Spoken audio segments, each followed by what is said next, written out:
Can you hear me now? What the fuck? That's so scuffed. What the fuck? Okay, all right, let me start over. Dear God, hold on.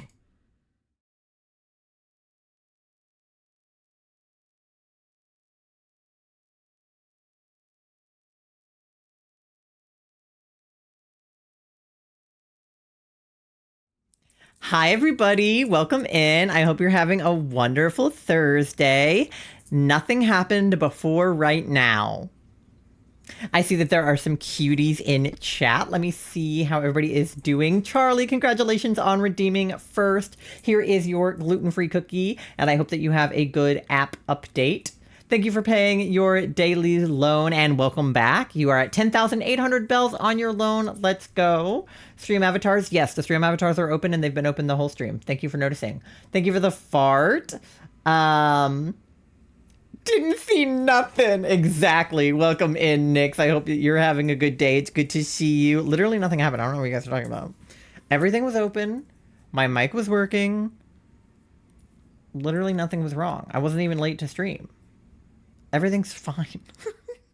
I don't know what happened. My hair got like stuck in my headphone earlier too while I was muted. Not that I was muted, but if I were, that would have been what happened. But it's good to see everybody. I hope that you're all doing well. Sorry, I was a teensy bit late. I was playing Pokemon Go, to be completely honest, and lost track of time. Froggy on top of head. Yes, Froggy on top of head.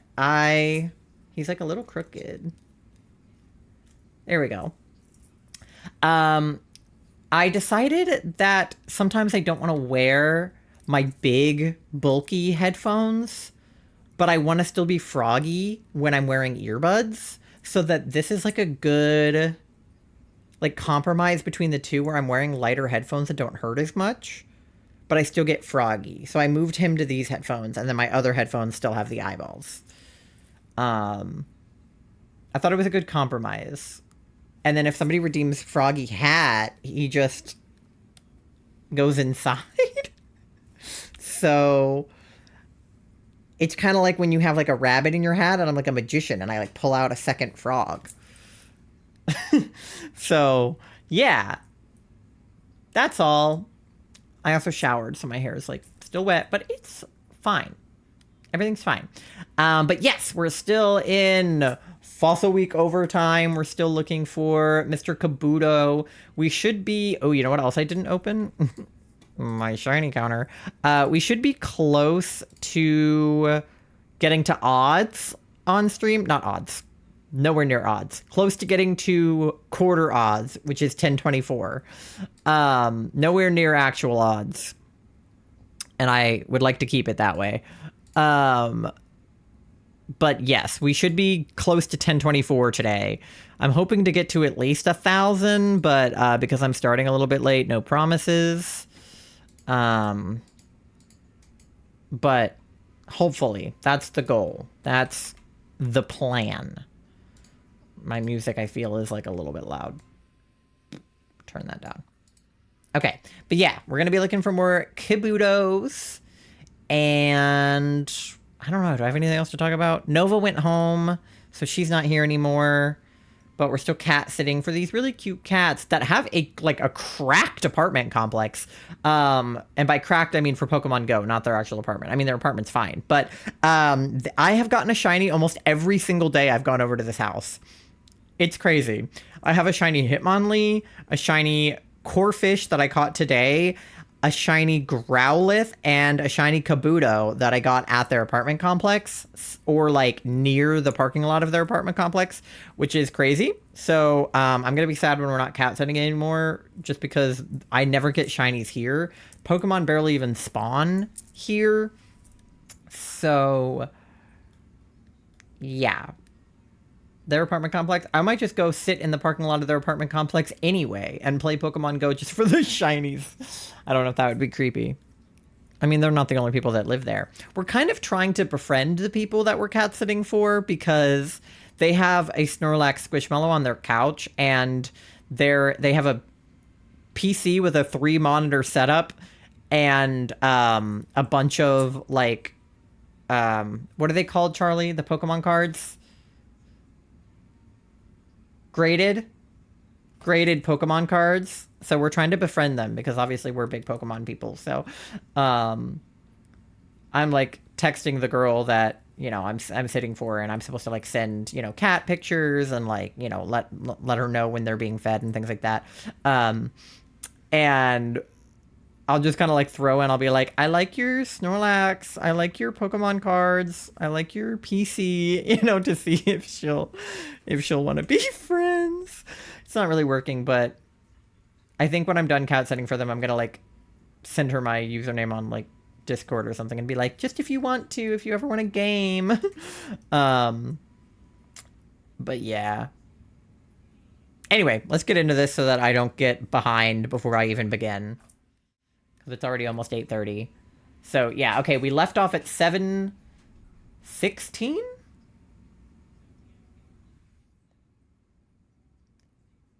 That doesn't seem right. I thought we left off at 7:15.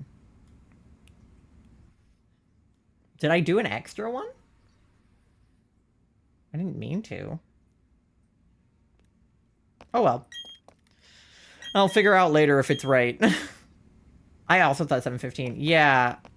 I didn't do any off stream.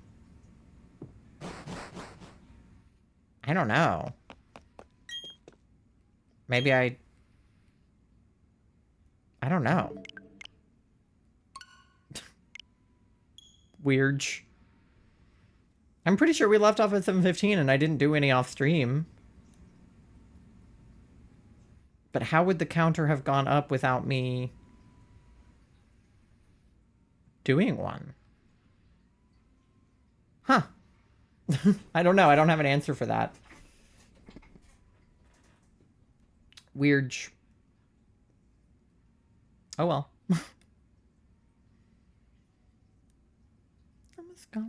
Oh, here. This is... My Ditto is not in frame.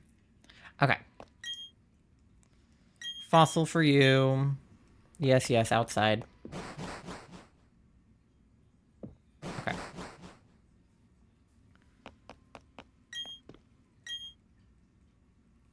Normal. Normie Kabuto. Oh, I need to open a lurk tab for one of my friends who's streaming right now, who doesn't normally stream on Thursday. There we go. Lurk tab for her. Okay. Oh well, it's fine if it's one-off because I've certainly gotten a Kabuto via this method before stream, so like we'll just count the one extra. That, or I just did an extra off stream and like wasn't paying attention or something. I don't know. But I'll just leave it. It's not wrong. It's actually probably more accurate that way. Alright.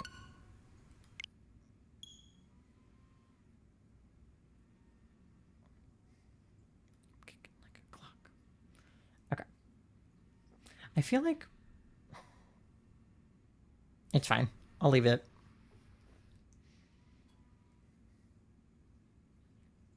I felt like the way that my chair is like oriented isn't like how I want it to be, but it looks fine on camera, so I'm gonna leave it.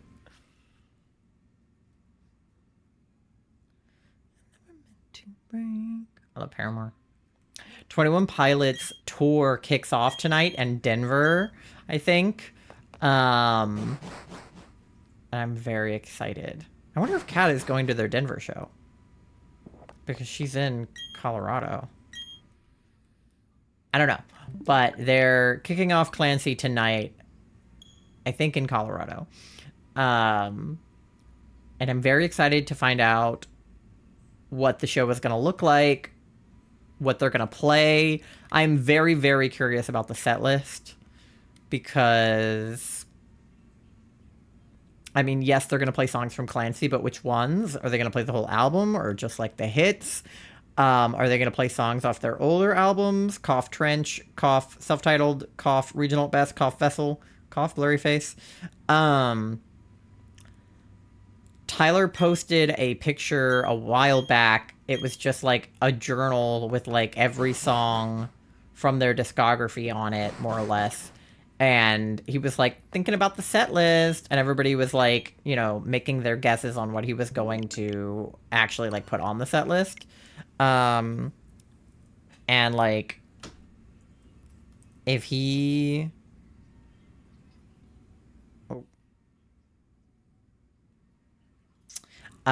if he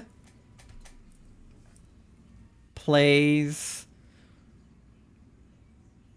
songs off of Regional at Best, like literally anything, if he plays a single song off Regional at Best, unless it's one that's also on Vessel, but any song that's like solely on Regional at Best,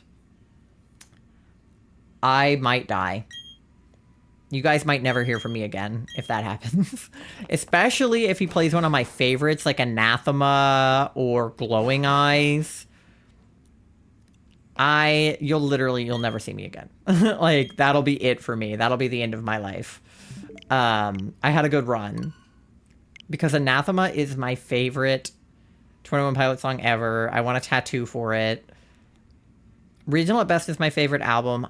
Oh my god, I saw TikTok today. Pissed me off so bad. Somebody found a vinyl copy of Regional at Best at their local record store. And I want to be them so bad.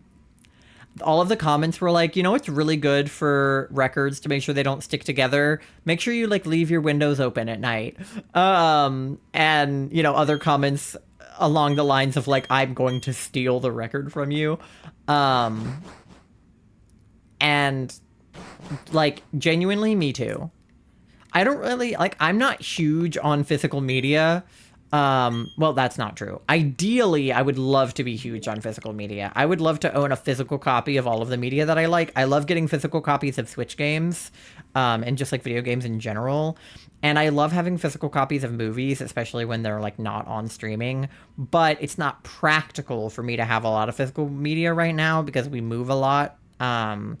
And it's hard to move tons of physical media. But one day when we're like living in a house and we don't plan on moving for like at least a while, I would love to have like physical copies of most things. I have a full box set of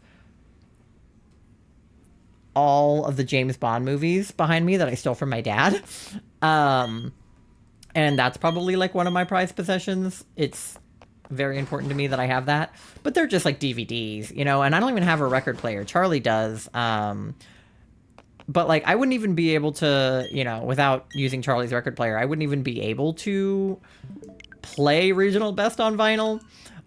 But because the album doesn't exist on digital, you have to get like a bootleg copy of it.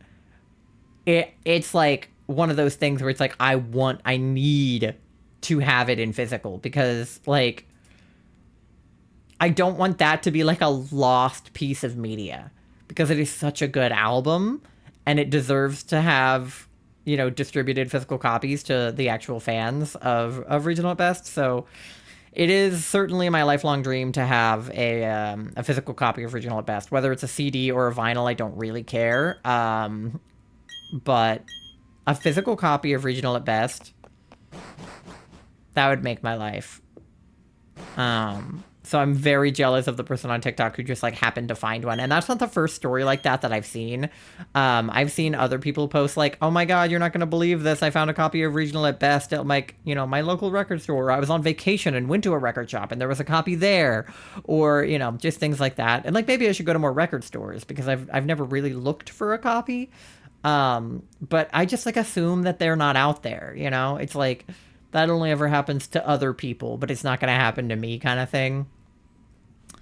You know, there's copies on eBay, I'm sure, that are being sold for like, you know, more than the amount of money that I have, but, I probably would pay an egregious price for it, to be completely honest. Like, I would steal it. I would break into somebody's house and steal their copy at Regional at Best if they had one. Not really, but I probably would. So I probably will end up paying an egregious price for it someday just to have it. Thank you for the bonk, Charlie. I don't know if that's because I said that I would commit a crime, but Thank you for the bonk regardless. But, you know. Guys, my birthday is on September 24th. If you have a physical copy of Regional at Best, please send it to my address. It's 1234. It was? Okay. Well, then find me a legal copy of Regional at Best. It's not an egregious price, and then I won't have to steal it from anybody. And I would love the Clancy vinyl too. Not because I need a physical copy of Clancy, but just because it looks so cool. But again, I don't really care about the difference in sound between vinyl and CDs. Like, yes, I agree that vinyl sounds better, but like, I don't really care. It's not like gonna change my life to hear it on vinyl, but it would be really cool. Because I like vinyl. I just have never... It's an expensive hobby, right? You gotta have a record player, and then you gotta buy a bunch of vinyl, you know... And then you have to have somewhere to store all of that vinyl. It'd be cool, but, you know, it's another one of those things where it's like just after we're moved in somewhere more permanent, because I don't want to have to lug a bunch of vinyl around with me. I mean, we were so anxious moving with Charlie's vinyls. We really didn't want them to, like, stick together or get wet or get damaged. Thank you for the fart, Ty. Welcome, and it's good to see you. I hope that you're having a wonderful Thursday. We're still looking for this here Kabuto. Oh yeah, guys, get your guesses in. We're hoping to get to 1,000 today, probably. So your guesses can be between 728 and 1,000. So make your guesses. Thursday guess. Exactly. Happy Thursday to all of those who celebrate and are thirsty. 842? That's a good guess. I know you like 48s too, so I feel like 848 would be a good guess. 869, that's also a solid guess. I definitely... 769... I guess one of my guesses would have been 724, but we're already past that. So I guess I would guess 824. 924 is actually... That's my birthday, 924. So if I had to guess anything, I would guess that. And then, of course, 969 is a perfect guess because it has 69 in it. So, yeah. 924 and 969. Those would be good ones. 909 is my birthday. Yeah. So you could guess that, too. It'd be so cool if I got a birthday Kabuto. 924. Your birthday's in less than a month, Ty. I think it's so funny that we're both named Ty. We're both non-binary. We're both on the Acero spectrum. We're both Twitch streamers that enjoy Pokemon, and we were both born in September, except for you're a Virgo and I'm a Libra, but still. It's like... I'm like the mini version of you.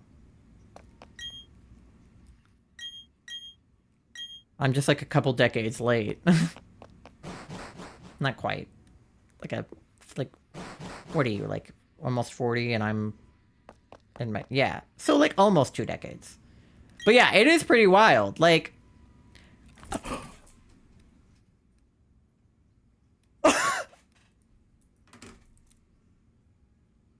Hello?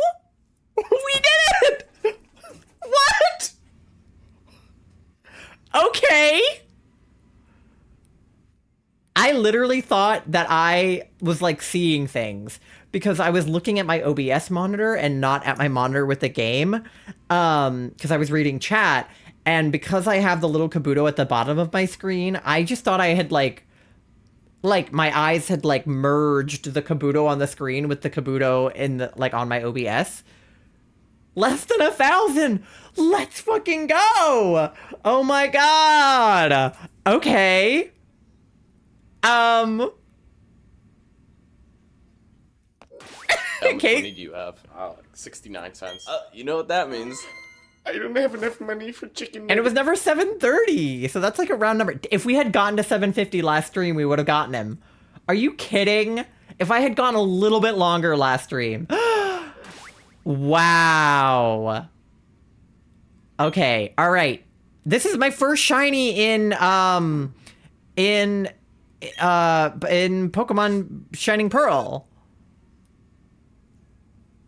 Okay, where did he go? Here he is. Because this is the Aerodactyl that I, reanimated prior to him. He has the little... Oh, you guys can't see. Hold on, hold on. Where did he come from? Save. I already saved. Let me... Hold on. He has the little... Oh my god, I'm, like, disoriented being on this side. He's got that little sparkle under his name. I feel weird over here. Ugh, I gotta go back to the other side. Yeah, no, I saved. Okay. All right. Nature guesses, I guess? Nature, perhaps?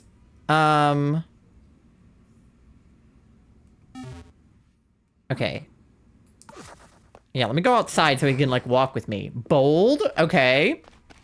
I need to look up a list of natures again because I never, ever remember them. Natures list. All right, what are my Pokemon nature? Ooh, I'm gonna go with hardy because he's a fossil, so he's hard. Because he's like a shell. I'm going hardy. Okay. Let's look. How do I check? Check summary? Serious! Hi, Mark, welcome in! We just got the shiny Kabuto just before you got here. He's serious by nature. He likes to thrash about and happily eats anything. What a little cutie. That really did not actually take that long, actually. 730, like, I'll take that for sure. Okay, wait, walk together. I can't. Oh, wait, I can. I thought I said you can't. Oh, my goodness. Look at the way he walks. He's so slow. Oh, my lord. Oh, he's not even walking. He's just like... You got shiny Kabuto. Nice. Yes, we did. I'm so excited. My very first shiny in Shining Pearl. Pokemon Shining Pearl. He sure is. He's so slow. This is hilarious. Look how far in front of him I get. He's like hopping. Can you shiny hunt Cranidos next? Maybe. I would need a Cranidos fossil. Although I can get Cranidos in Scarlet Violet actually, so... Look at him spin! Oh my goodness. This is so cute. Okay, wait, I gotta get a picture with him. Hold on. I need to go somewhere cute to like... Isn't there somewhere where you can like walk with them? Oh, but you can only walk with them if they're cute in there, can't you? I think he's cute. Can I go to like a... How the fuck do you open the map in this game? Okay, map. There's like grass to my left. Okay. No, there's a cave to my left. That's not true. Let me go north. Gary? All right, we can name him Gary with 2 R's. All right, hold on. Let me go up this hill. I need to change gears. Okay, up the hill. There we go. Okay, there we go. I want to get a picture with him like over here.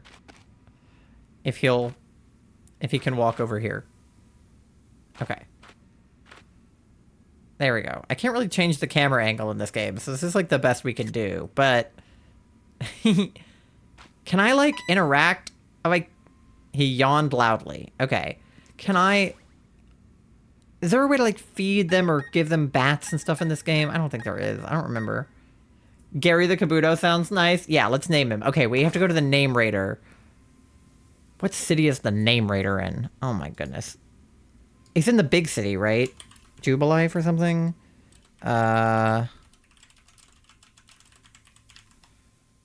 Name Raider.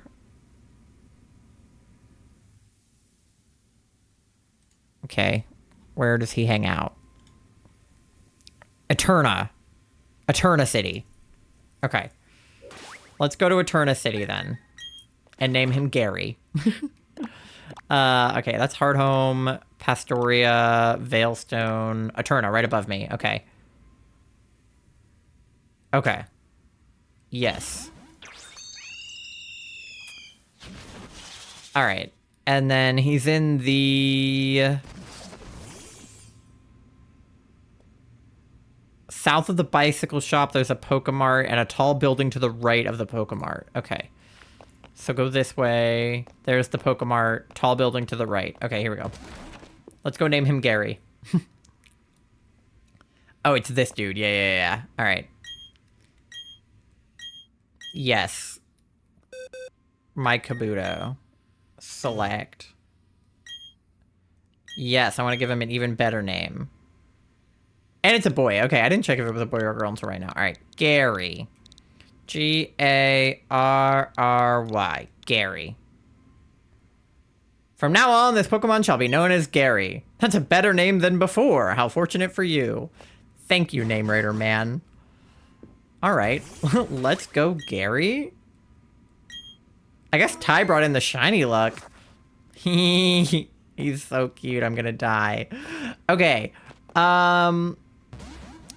Now the question is really like what to do for the rest of stream. Cause let me like return to ball.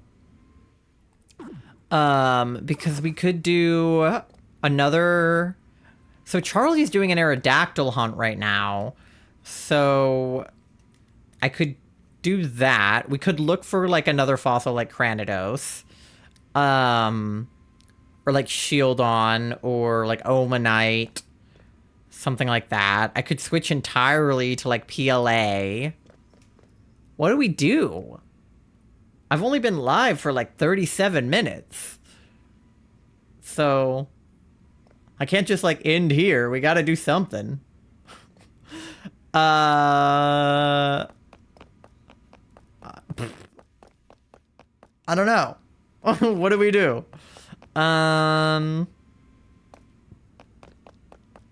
What do I feel like doing? I did not have a backup plan, to be honest. I was not sure we would find him today. I kind of thought we might get to him before 1,000, but I really didn't have a backup plan. Aerodactyl resets, I don't know. Do you care if I do the resets for you for the Aerodactyl? Because I know it's your hunt. You can come in here also if you want and do it with me, or I can do something else if you don't want me to do your Aerodactyl resets. I don't care if you do them. Okay, let's do Aerodactyl then. Let me... Because he's a fossil too, so let me switch to just chatting for a second. Alright, well... Cool. I won't probably do this hunt on stream since it's Charlie's hunt. Like, if we don't get him tonight, I probably won't continue it. I'll just go back to, like, PLA. But just for tonight... Since we're already doing fossil overtime anyway. Okay, and then let me change like the title of stream. It's still Fossil Week overtime, but let's call it... Thank you for the uwu. I'll just say, we found Kabuto. Okay. There we go. All right, and then let me open up Sword. And then go back. I very rarely play the let's call it uwu with perfect time. Yeah, I just named the stream uwu. I guess I should take the counter off. And update the Kabuto. Let me do that too. But yeah, I very rarely play Pokemon Sword on stream, so this will be fun for you guys to see what I get up to in that game. There's the Aerodactyl. Okay, hold on, let me pause while I... Okay, so the Kabuto... What scene is the Kabuto on? Is he on this scene? No. Where is he?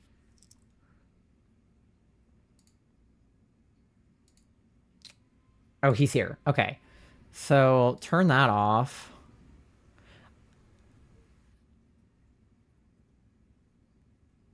Okay, yeah, let me make a new counter. Let me end this hunt and make a new hunt for Aerodactyl. So, I need to make a new counter for Aerodactyl.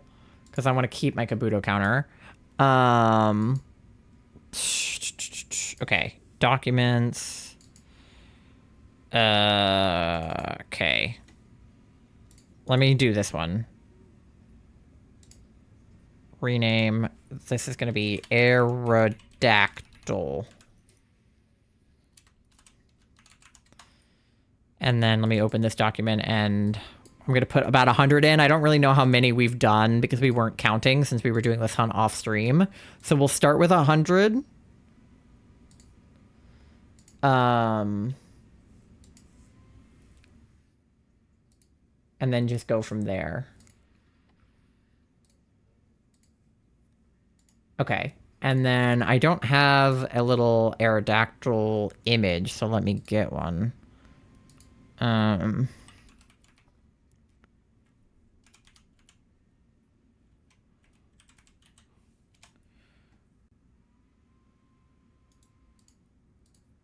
Okay. And then let me get an Aerodactyl image. Okay, there he is. Shiny Aerodactyl. Save it. There. Okay. And then...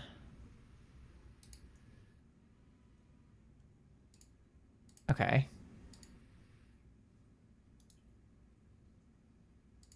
And then I need to move him a little bit.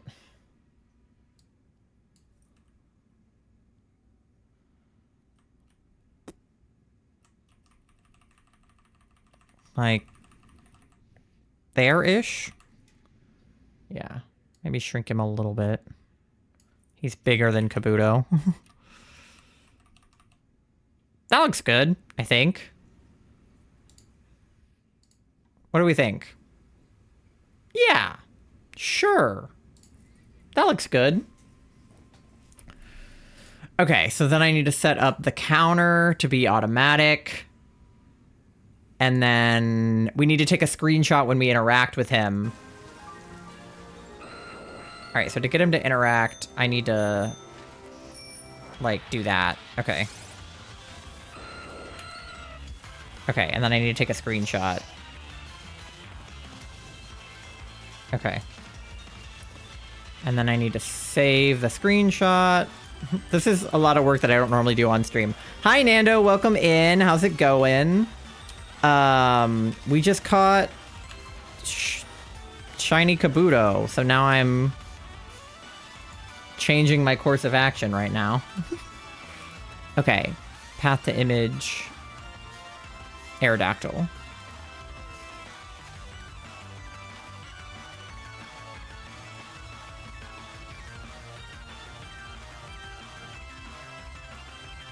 Okay. Aerodactyl, Aerodactyl counter, soft resets, start hunt. Okay. I realize the music is on in this game still, so I'll need to do that. Also, I have a Nidoran at the top of my party. We need to fix that. Okay. Let me close. Today's a premiere of Rick and Morty the anime?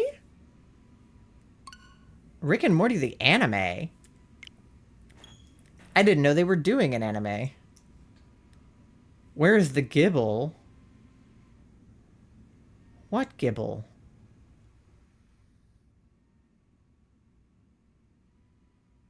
Happy belated birthday to Nemo! No way! That's my favorite Pokemon, Gibble? Oh, I love Gibble. Okay, hold on. Let me turn the music off. Happy birthday, Nemo! Yeah, we love Nemo. Okay, yeah, let me turn this to fast.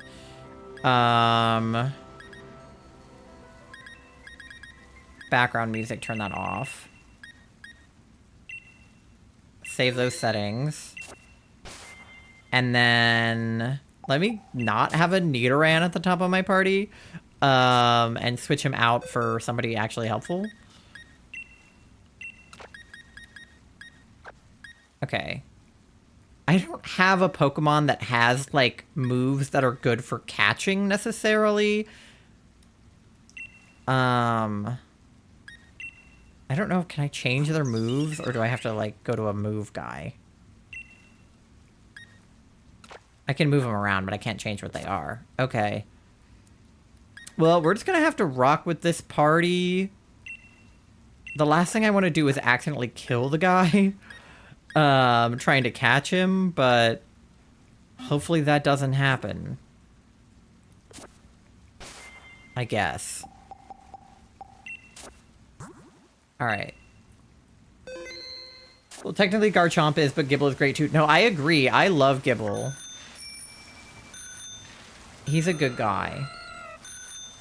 Sir, come down. Sir. Alright, now we can see if the counter is working. Yes, it is. Okay, perfect. Alright. Cool beans. Now we just have to not fuck it up, I guess, if we encounter him. Because this is not a game where you can, like, save once you see the shiny, because he's just already there. Okay. I can't believe we got shiny Kabuto already. That was crazy. Hopefully we'll get a shiny Aerodactyl too. I don't have the charm or like anything at all helpful in this game, so I guess we're also kind of like raw dogging our odds here. But that's okay. We can raw dog our odds.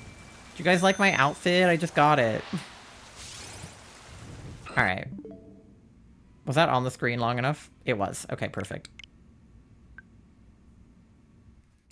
I need to remember to let that show up on the screen or the counter won't work. It has to say you have encountered Aerodactyl for at least half a second. So if I just close the game as soon as I see that he's not shiny, it won't count him. So I have to remember to let it count him. But yeah.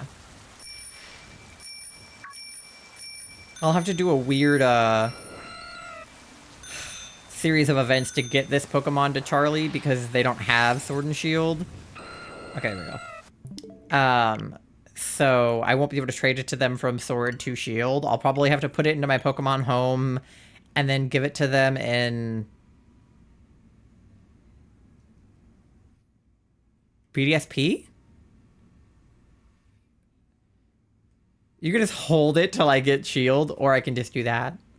Because I don't think he's in Scarlet Violet, so I think the only way for you to have him would be if you had him in BDSP. But then you could have him walk behind you, which would be cute. Hi, Aerodactyl. These resets take long because I have to wait for him to fly down, which is kind of annoying, but that's okay. See, he looks kind of purple in some lights, so I have to, like, make sure he doesn't sparkle, just to be sure. I'm sure it'll be a lot more obvious once I actually see the shiny, but I'm kind of like, he's sort of a grayish purple as is. It's like Gengar. It's like, will I know it when I see it? Probably, but until then, I'm, like, squinting at all of them. A lot of Taylor been playing today.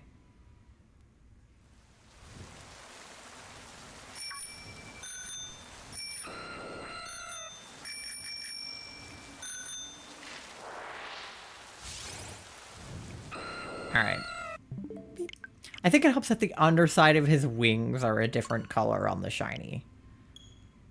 Because it's like, he's purple, but the underside of his wings are like dark blue. We'll have to time how long these resets take, because I don't know. I feel like the loading screens are less long. But I do have to get through all of that, like, bullshit at the beginning. And then we also have to do, like, this whole thing. Where I ring my bell at him until he comes down. So I feel like that makes the resets take a little bit longer. But it's basically the same thing as having to talk to the guy. Like, having to go in, talk to the guy, walk out, talk to the guy. So, I feel like it could go either way. I feel like I should tweet that we found Kabuto. I know some people, like, ping their Discord when they get the shiny. I haven't done that. Oh, Cat responded and said my makeup was cute.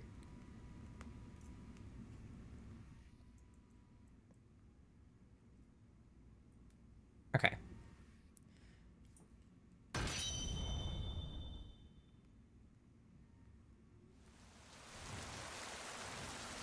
Okay. Just so people know. And then I'll post the picture later. Aerodactyl! Aerodactyl! Yeah, see, like, the underside of his wings are like a light purple. But then they're like a dark blue on the shiny. Also, he would sparkle, but...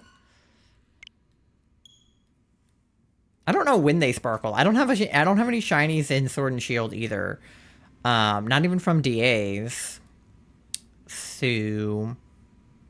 We are going to have to eventually hunt shiny Palpitoad in this game, though.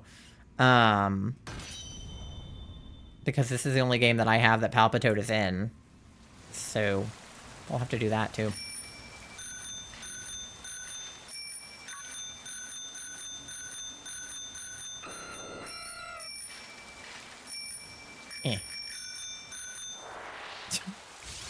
I'm so annoying the way that I ring my bell the whole time. Okay. Alright, let me time it from when I open the game to when I close it. Okay, so my OBS clock is about to hit 52 minutes. Let me see. Hold on. Give it 10 seconds. And then we'll see how long it takes. Alright, 5, 4, 3, 2, 1, go. Alright.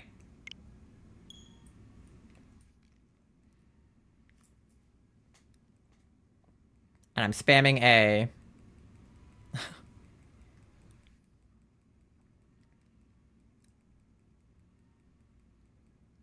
Okay. Spamming A, spamming A. Let me in! Alright, there we go. And then we just ring our little bell at him. Eh. Come down. There we go. Okay, we're like 30 seconds in. He's not shiny. Close. And time. Wait, time. 40 seconds. Okay, so faster than the Kabuto resets by about 20 seconds. So that's a sleigh.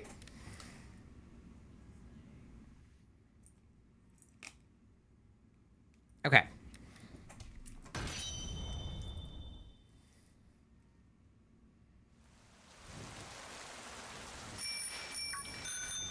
It's all dependent on how quickly he comes over to me, though. I just keep ringing my little bell at him.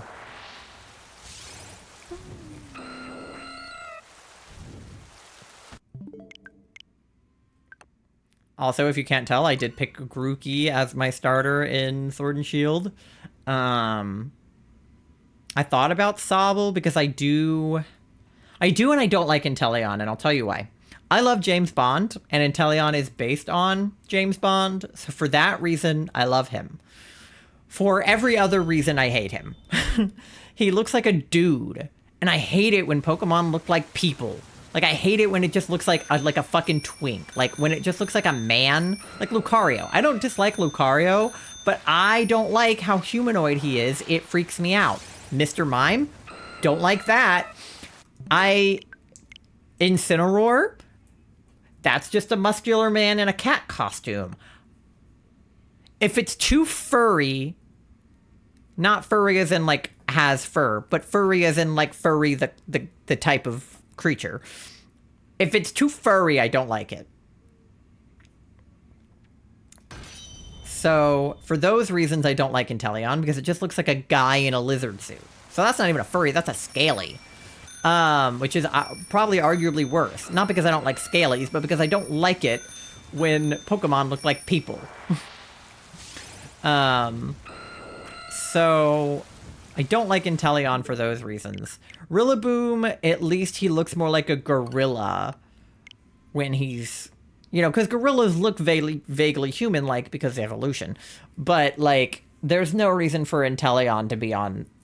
To be like a skinny tall man with glasses. Like there's just no reason for that. So for those reasons I picked Rillaboom. Also, I'm a drummer. He's a drummer.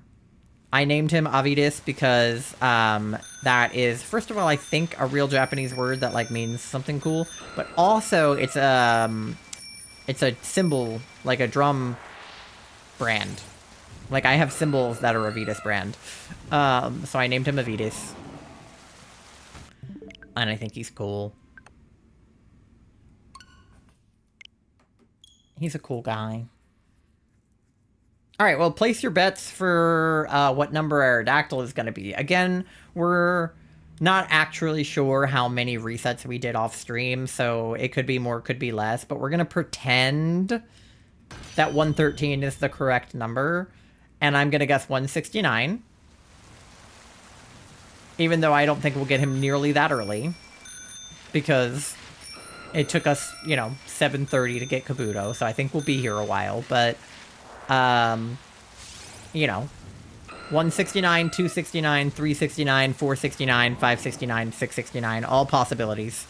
And then same thing with the number 24, 124, 224, 324, 424, all of those are on the table for me, because 24 is my lucky number. We got Kabuto in 7:30. Do I think that we will get Aerodactyl in more or less than 7:30? I don't know. I don't know how fossil odds compare to encounter odds. We don't have Charm in either game, and as far as I know, Charm doesn't affect fossil odds anyway. I don't know, because if I got the Charm, I think it would help in this game. I don't know. I think it would, because it helps DA odds go down. So, do I think...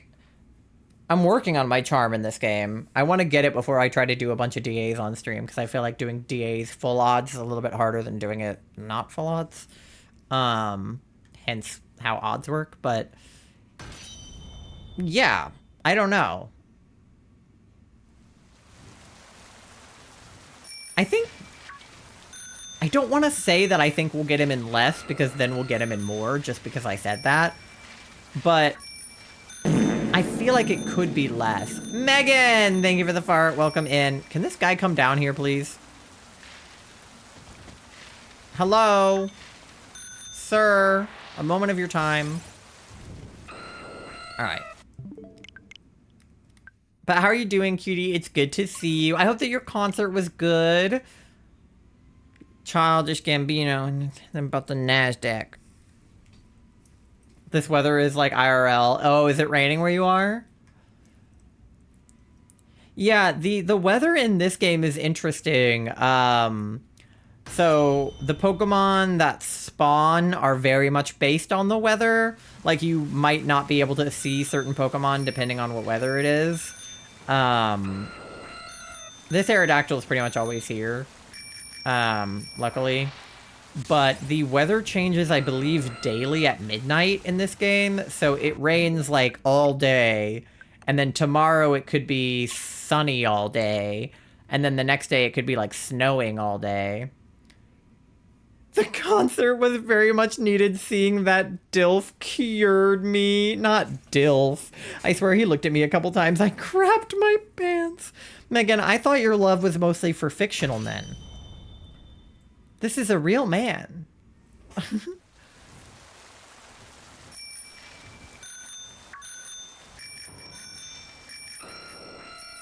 Sir. Hello. There he comes. The SFX was absolutely cracked out. It was awesome. That's good. I love, like, I do and I don't. My, like, autism sensory issue side of me doesn't like it if the SFX are, like, too crazy. Like, strobing lights are bad for Charlie, so they can't really enjoy a concert if the lights are strobing the whole time, because they'll, like, get vertigo, and, like, epileptic people will have seizures. But that being said, I love 21 Pilots. They're my favorite band, and their show, like, pyrotechnics, flashing lights, like, very, very high SFX quality on their shows. So I do love confetti, that kind of thing. He was one of my first celebrity crushes. He has a special spot in my uterus. I mean heart. Uh-huh. I mean, he is very attractive. Isn't he the guy from Community? Because Childish Gambino is Donald Glover, right? And Donald Glover is the guy from Community. Are those words true? Troy Barnes, is that his character's name in Community? Because I haven't seen Community, but my mom has, and I've kind of like walked in on her watching it before. Thank you for paying your loan. You're at 2,400 bells on your loan, and definitely not because Tom Nook threatened you. Yeah, they had explicit warning before the show about the lasers and lights, which was nice because it was crazy. Yeah, I feel like you literally, like, have to do that. Like, I don't know if you legally have to do that, but, like, I feel like you legally have to do that. You can't just, like, have a bunch of, like, lights flashing at a show and, like, you know, because some concerts aren't that crazy with lights, and an epileptic person could go and not have a seizure. Charlie could just, like, close their eyes during those parts, and usually they're fine. I'm a tad nervous for 21 Pilots because of that. Yeah. I'm not going to tell you that the lights don't flash, because they for sure do, but just, like, close your eyes. And you'll be fine. It's not the whole time. It's usually during, like, certain parts. You know, like, musical breaks a lot, for sure. Like, one thing I can think of is in Trees, it's going to be pretty bad. If they do Trees, which normally they do at the end of every show. If they do Trees during the whole part where it's like, you know, that whole part, like, hello, and like during that whole part, it'll be flashing lights. It always is. But, you know, just close your eyes for those parts. I haven't been to a concert since before COVID, so it was awesome. I'll be posting pics on Instagram soon. Nice. 2014 was my last concert. Been a minute. Yeah, that's been a while. That was around the time I went to my first real concert. Like, so on the one hand, I've been going to concerts my whole life. My dad is a big music guy.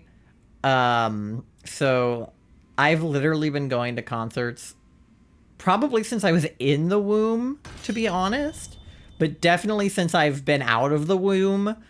My parents have taken me to concerts. There was a local venue when I was a kid that a lot of like country artists would come to, Dave Matthews Band, like that kind of thing.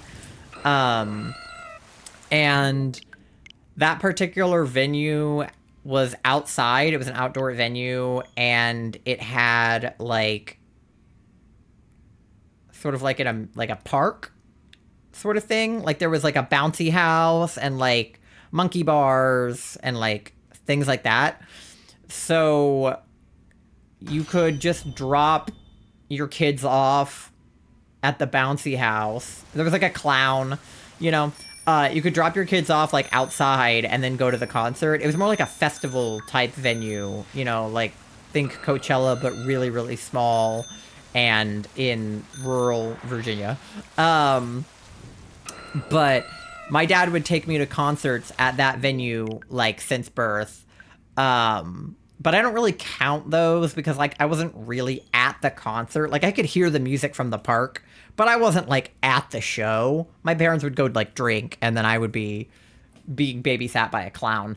But my first real concert that, well, okay, I have two first concerts in my head. My first concert that I consider myself having actually gone to because I had a ticket and I sat through the concert. Not including like orchestral concerts and things like that because my grandma would also take me to those. But my first concert that was actually a band, it was the Beatles. It wasn't the Beatles because the Beatles are dead, but it was a Beatles cover band. And they were really cool. I think they were called like, what were they called? 1964 or something? Something like that. They were a Beatles cover band. They were super cool. They looked and sounded like the Beatles. It felt like their show was in black and white. Like, I don't know how they managed to do it, but it looked like I was watching them in black and white. Like, it felt like I had been transported back to the 60s and I was watching them on a TV, and they were, like, in black and white. It was really cool. And they did a good job. Like, they looked and sounded like the Beatles. I was very impressed by them. And that was probably in, like, 2013, maybe? Something like that. It was when I was in middle school. And then my first concert that I picked out the band, got a ticket, and went to myself. I mean, my dad dropped me off, but first concert that, like, I went to by myself was Black Veil Brides, and I believe that was 2014. I think it was my last year of middle school. I think I was in 8th grade, so that would have been 2014. I think my last concert was 2019, and it was Kiss. Oh, Kiss is super cool. Your dad was a DJ, so checks out. Yeah, fun lore about my dad. My dad was professionally a DJ. He DJ'd weddings. He DJ'd, like, mostly weddings, but he would DJ, like, big parties, 4th of July events. He DJ'd, like... He wasn't, like, an EDM DJ that would play at, like, you know, college parties. Like, you know... Think the type of DJ that you would hire for a wedding. Or for, like, a fancy party. But my dad owns tons of... like, talking about physical media, my dad is the physical media guy. When I was a kid, and still now, but when I was a kid in my house, we had built-in... So, okay, we had an attic that my dad had... basically, like, transformed into an office. Like, originally it was, like, not like a livable space, right? Like, it didn't have, like, insulation and stuff. Like, it was just, like, wood walls, wood floor, attic where you would, like, keep stuff, right? But my dad got it furnished, insulated, carpeted, drywalled, all the things, made it into an actual room, transformed it into an office, put a computer and a desk up there, and then wall to wall in my dad's office was built-in shelves that had nothing but vinyl, cassettes, CDs, like, and just, like, music paraphernalia. And all of the walls, like, leading up to my dad's office... Why am I stuck? I can't move. Okay, that was so weird. All of the walls, like, leading up the stairs to my dad's office were covered in concert tickets, concert posters, pictures from concerts. My dad's a big Beatles and Rolling Stones guy, so he had a huge Rolling Stones poster. So his office was just completely decked out with, like, music stuff. Another reason I need to meet Ty's parents. My parents are pretty cool. I don't know if you'll ever be able to meet them because they live in Florida now, but they're pretty cool. My mom and stepdad are not concert fans, though apparently my mom saw Deep Purple back in the day. My dad took me to Roger Waters' The Wall, though. Ooh, that's cool. Yeah, my mom's not as big of a concert person, but she does really like music, and she will go to concerts. She likes Pink Floyd. She likes country. She and my dad both really like the Grateful Dead. But my mom didn't really like being at Grateful Dead concerts because they would smoke weed a lot at those shows, and my mom's not really, like, a big fan of being around people smoking weed. My parents are also concert fans. My mom used to go to a lot of concerts. Yeah.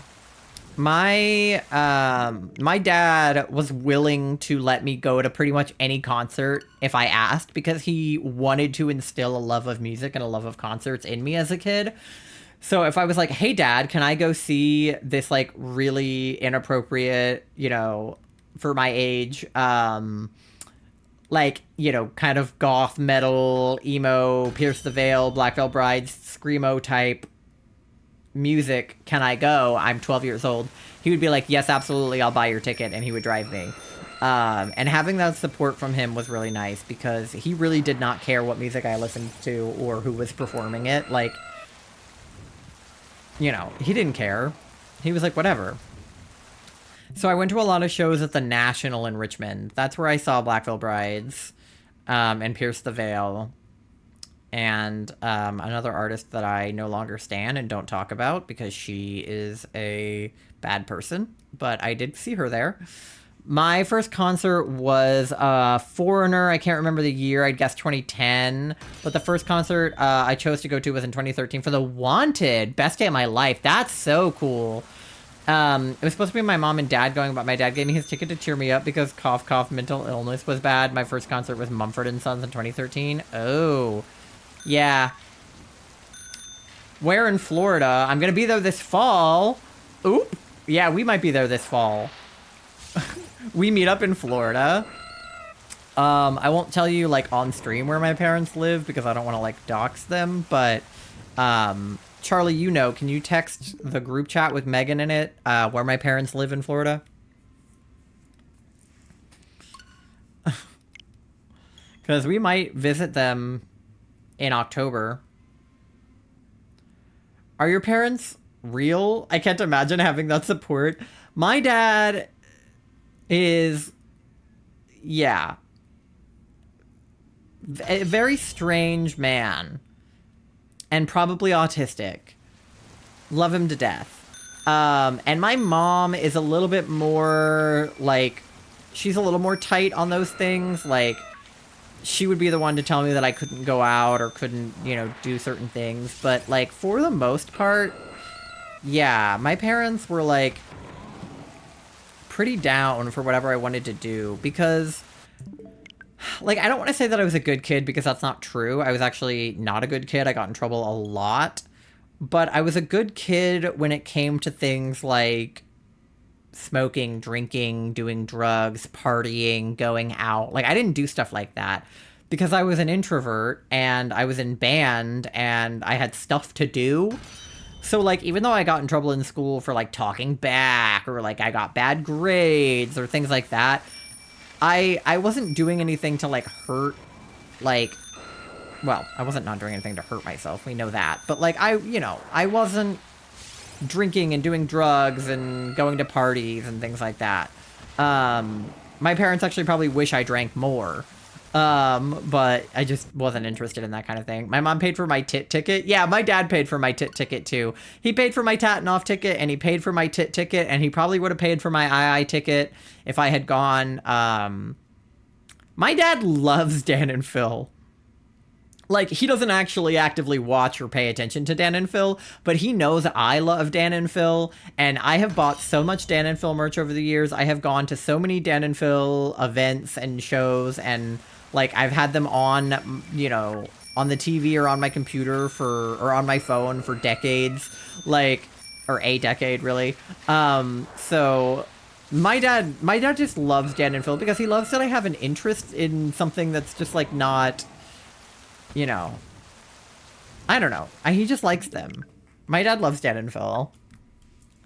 My dad only took me to one concert. All the others I went to on my own. Yeah, well, the reason that my dad was taking me to concerts is because I couldn't drive because I was too young. Now I take myself to concerts, but every once in a while he'll pay for my tickets. Like my tit ticket. My graduation present was my first 21 Pilots concert. It was Bandito Tour. They were literally coming to my city, like, I think days prior to my graduation, and he bought me 2 tickets, one for me, one for a friend, and then me and my friend Ollie went to go see them, and my friend Kai, and we saw Bandito Tour. Definitely one of the best nights of my life. I was pit for it. We had pit tickets. So yeah, I was fucking stoked about that. That was amazing. And my dad probably would have paid for my Clancy ticket, but I was employed when I bought it, so I didn't need help buying it at the time. But yeah, honestly, if I had a concert I wanted to go to in the near future while I was still unemployed, my dad would probably pay for it. Because my dad just, like, wants me to, like, do fun things, I think. I think when I was in school, my parents, like, wanted me to get out more. Because they were like, you just are in your room all the time with those gay people on your phone. And I was like, yeah, well, you know. I love the gay people on my phone. What can I say? My mom is the same. She wants me to do fun stuff. Yeah, well, your mom is also, like, really into, you know, K-pop and going to shows and, like, you know, getting out there and doing stuff, so that makes sense.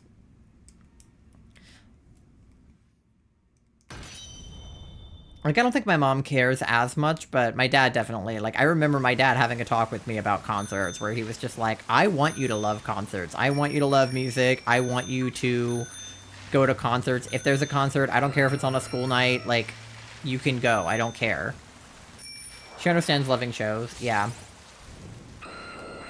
And, like, there is no promises that Tit isn't going to briefly be a concert, because Tatanoff and Interactive Introverts both were briefly a concert, so it would not surprise me if Tit was briefly a concert. And then my dad also, like, supports my love of film, so, you know, he would take me to the movie theater a lot when I was in high school. I really miss going to the movie theater. I think that's one of the worst things about, like, trying to conserve my money while I'm unemployed, is just, like, not being able to go to the movie theater. I love seeing movies. I wanted to go see the Haikyuu movie when it was in theaters so bad, and I was so disappointed that I couldn't go. For a combination of Charlie not being caught up on Haikyuu and me just, like, not really being in the place to buy, like, a movie ticket, but... Yeah, like, I love the movie theater. That's why my dream is to have an in-home theater, because then I don't have to pay for a ticket, but I still get to, like, enjoy a movie with popcorn and like, fun seats and stuff, because, like... I don't like the whole having to go out to the movie theater part of the movie theater, but maybe for our anniversary. I mean, last time we went on a date to a movie theater, I guess not the last time, but one of the most recent times that we went on a date to a movie theater, you got sick, so we don't go to the movie theater much. But I know we also talked about doing dinner for our anniversary. Last year for our anniversary, we went to the Melting Pot, and it was so fucking good. If you guys have the Melting Pot where you live, you gotta go. They let you dip stuff in cheese and chocolate and then eat it. We should go more. Yeah. We could go for, like, my birthday, maybe, too. I just need a job so I can afford movie tickets. Because I can't right now. I need to get you something for our anniversary. I have two ideas of what I want to get you for our anniversary.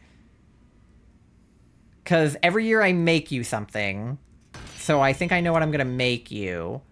And then I think I know what I'm going to get you as well. I might not be able to get you much, considering. But I will definitely make you things that don't cost money. Oh, Mandy is, like, zonked out on the beanbag over here. Hold on, I gotta put the camera on her. She's, like, on the far side of the room where the camera doesn't reach as well. But... let me see. Oh, that's my chair. Hold on.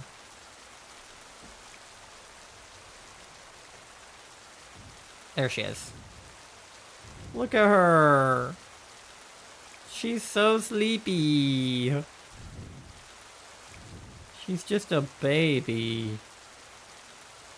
The cutest baby in the world. It's okay, we're both broke. Yeah, it's okay. This anniversary can be a make each other things anniversary instead of a buy each other things anniversary.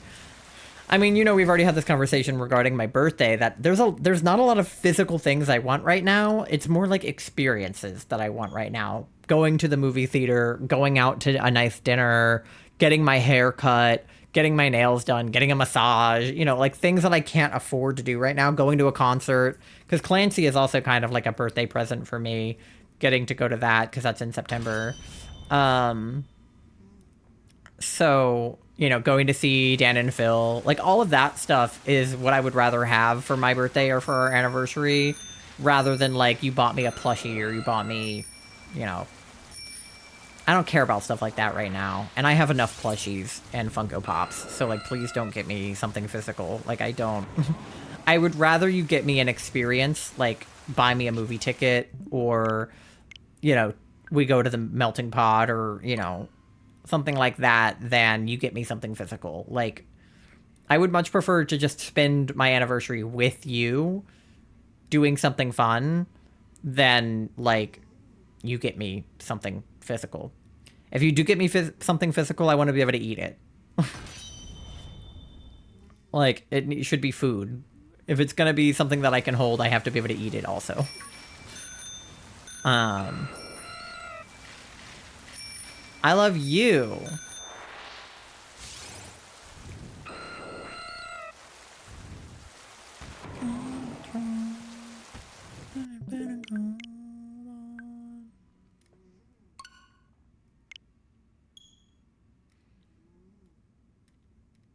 But yeah, I'm excited about our anniversary. It's like half a month away. A little longer. Sorry, my mom called me. I'm back. You're good. Charlie and I were just talking about our anniversary. And what we're gonna do for our anniversary. Bless you, Charlie. They sneezed. Aerodactyl. Aerodactyl.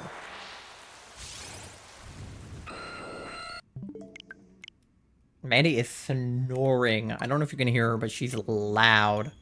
Oh yeah, you did miss Mandy. I mean, she's still there, but I turned the camera on for like a minute.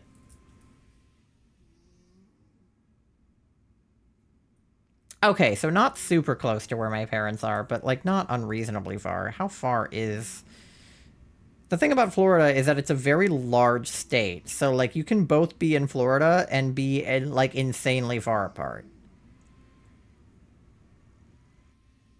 Yeah, that's like 5 hours. Which isn't like, you know, crazy. Yeah, 5.5 hours, basically. Which, like, for Florida is not that bad. Because Florida, you can literally be, like, 8 hours apart. If we're in Florida at the same time, we gotta meet up. Yeah, there's a lot of people that well, not a lot of people, but, like, a decent number of people that I know that live in or near Florida, or, I guess in your case, will just be in Florida randomly, that I've, like, talked about visiting.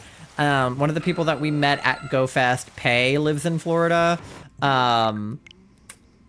And I know that I talked about meeting up with her if I'm ever in Florida, just, like, for coffee or something.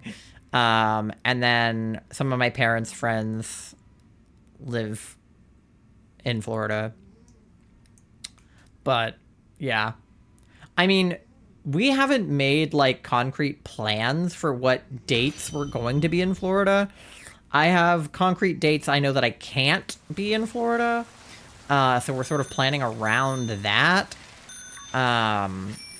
But, like, I know because my parents are doing something that they were like, don't come these dates because we won't be here. And then I was like, that's fine because we won't be around these dates. So then we were trying to find, like, in between those dates. So I'll have to look at what those dates are. But if you have more concrete dates, I can see if they're, like, feasible for us to do. She is snoring so fucking loud. I don't just need a Mandy cam. I need a Mandy mic. I do? Okay, text what dates you'll be there in the group chat, and then I will tell you whether or not those dates are dates that I can be there. Because I can ask my parents what dates. I forget what dates they said we couldn't come. But I know what dates we have plans.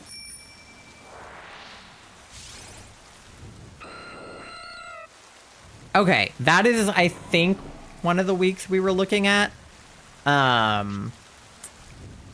Because oh wait, I didn't mean to run. I know that we talked about being back here for Halloween, because I don't think we wanted to do Halloween in Florida.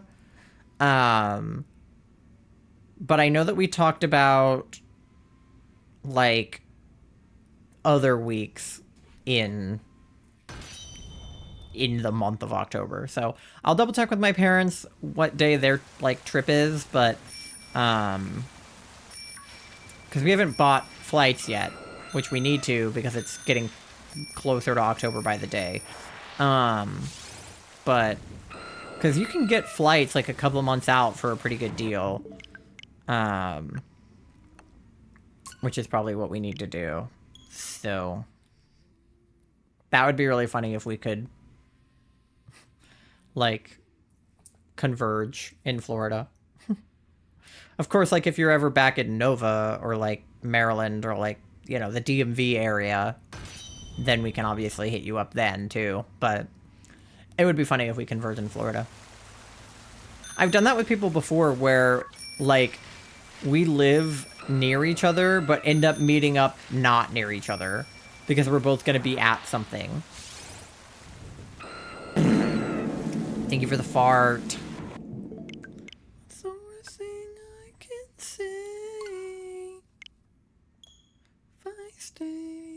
Like when we met up with Kat in California, even though she was staying in Virginia, she was just in California at the time. 11% EP? Lie. Yeah, I thought you might say that.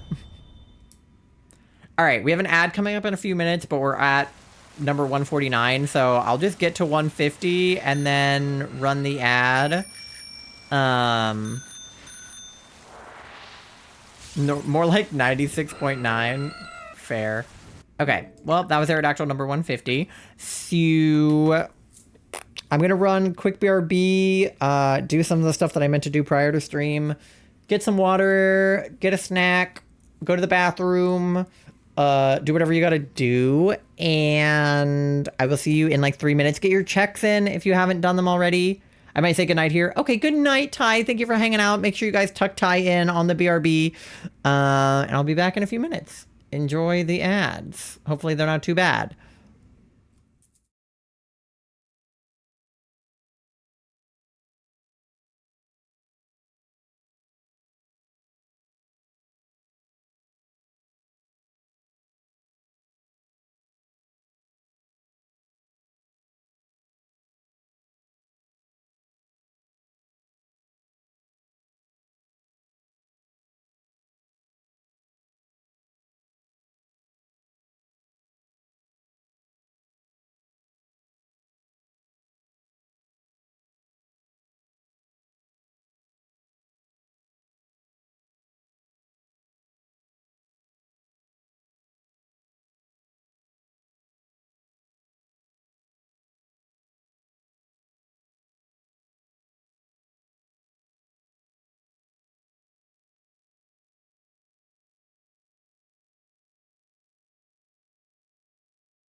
All right, we are back. I had my photo pulled up because I was putting it on my phone. But oh, how did I end up down here? Hold on. What happened to my camera? Did it move? Hold on.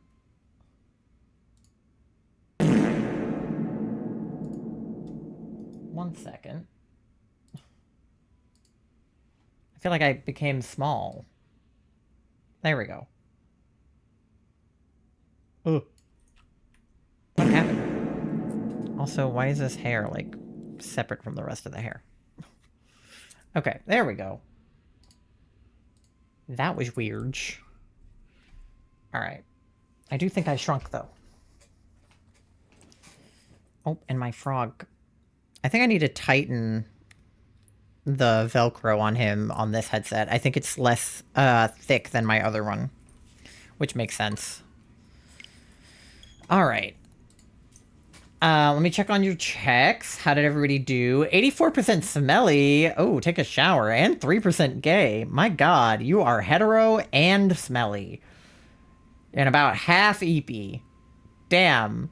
Congrats on finding Kabuto. Thank you. He was a surprise, like 30 minutes into stream. 60% EP. That checks out for you, Charlie. And 50% smelly. Charlie, you just took a shower. That's homophobic. I can't believe we would do that to you. 80% gay. Okay, it's not homophobic anymore. At least you're gay. What number? He was number 730, I think. So literally, if I had gone to 750 last stream like I had planned, we would have already found him. Which is kind of hilarious, but...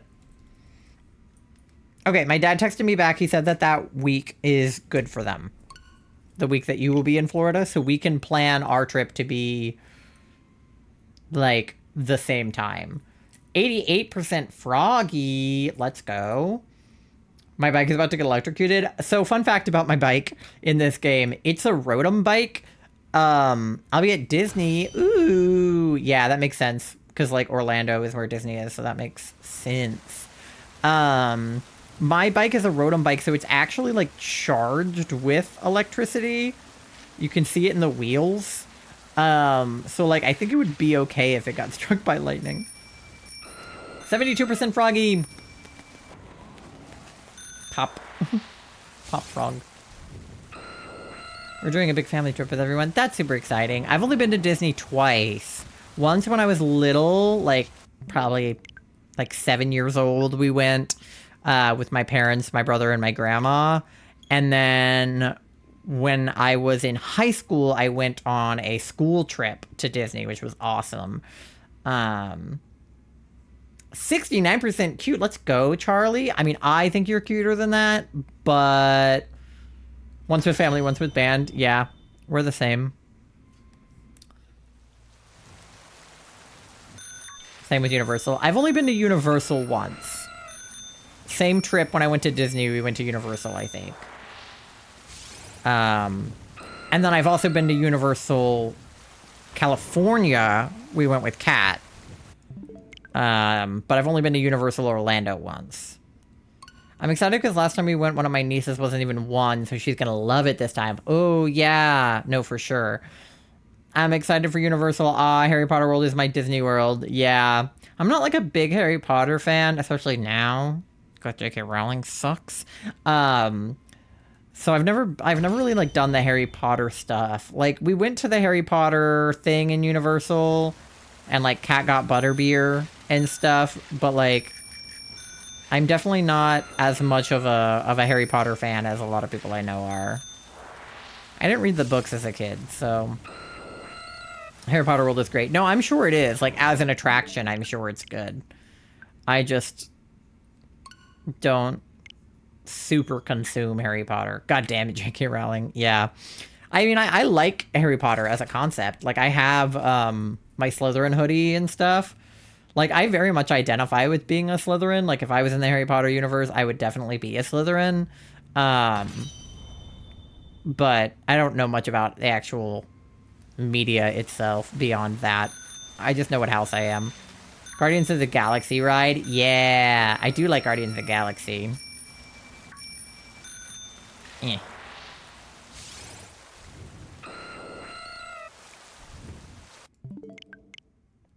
All right. Are you actually a Slytherin? Yeah, of course I'm a Slytherin. Of course I am. Charlie Hufflepuff. Yeah, Charlie and I are like that, like very famous, like fan fiction duo where the Hufflepuff falls for the Slytherin kind of thing. I'm Ravenclaw. Ooh. Interesting. I was gonna say that's kind of surprising for you, but, like, it also makes sense. Like, I could have also seen you being a Slytherin because you give Draco Malfoy with the blonde. And the, like, being emo. I feel like emo people are always typecasted as Slytherins because, they are just like, you know, they're like, oh, Slytherins are evil and they wear a lot of black. And then it's like, emos wear a lot of black, so therefore we're Slytherin, or, you know, whatever. But I thought you'd be Gryffindor or Ravenclaw. I'm not smart enough to be Ravenclaw. Gryffindor is my second most house. When I took the quiz, I got, like, mostly Slytherin, and then second most Gryffindor, and then not a lot Ravenclaw, and, like, no Hufflepuff. My sister's girlfriend is also a Ravenclaw, but she claims to be Slytherin. I'm an emo Hufflepuff, yeah. Yeah, no, I would not be a Ravenclaw. I am not intelligent enough to be a Ravenclaw. They're way too bookish. And then Gryffindor, like, I definitely could be Gryffindor because I have a lot of the traits, like, you know, being brave and, you know, courageous and shit like that. But, being ambitious and sort of conniving, much more my thing. Slytherin is like, yeah. Ravenclaws are creative, that's why I'm there. Yeah, like, I am creative. That's probably why I scored some points on Ravenclaw. But definitely more Slytherin.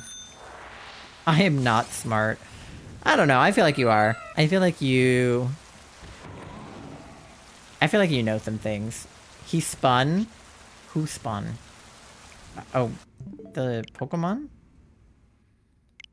You're very smart. Exactly, Megan. See? Nah.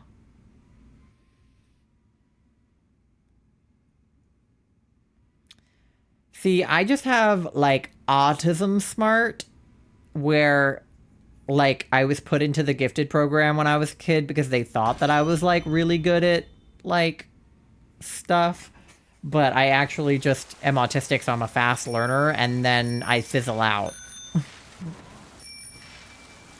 Aerodactyl. Aerodactyl. I am neither book or street smart.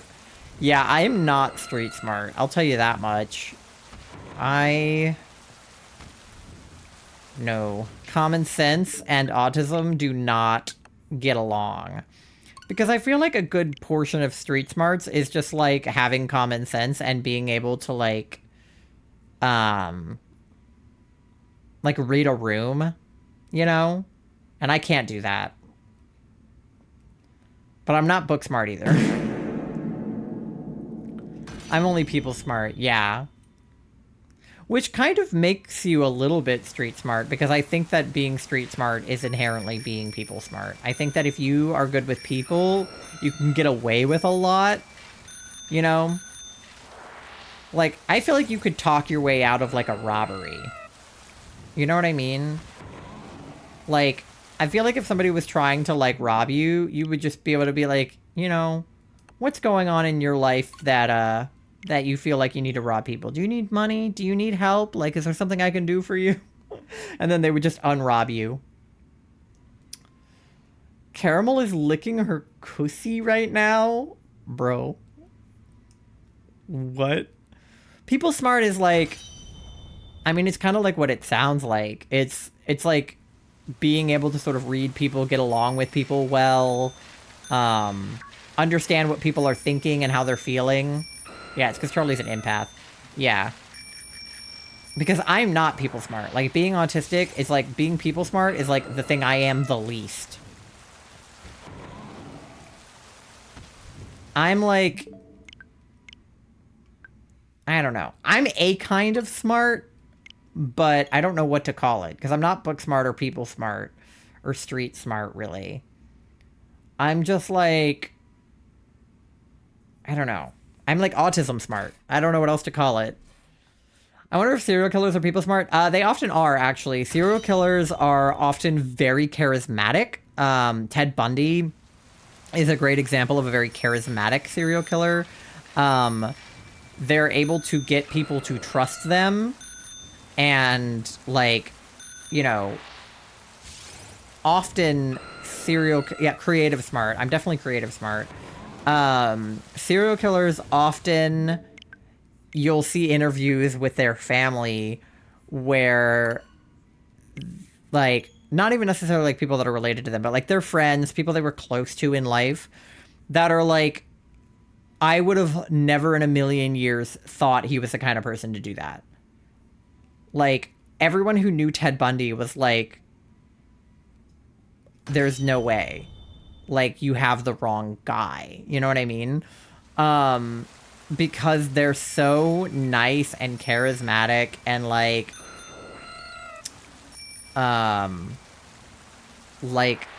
friendly, and that's how they get women into their cars and shit.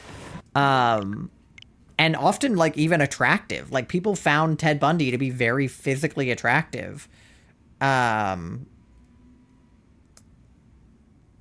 my dad's texting me about.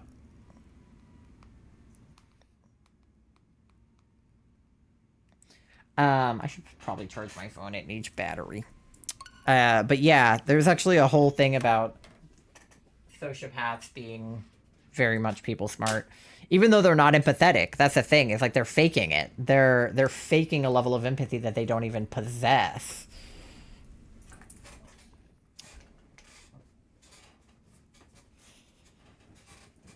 I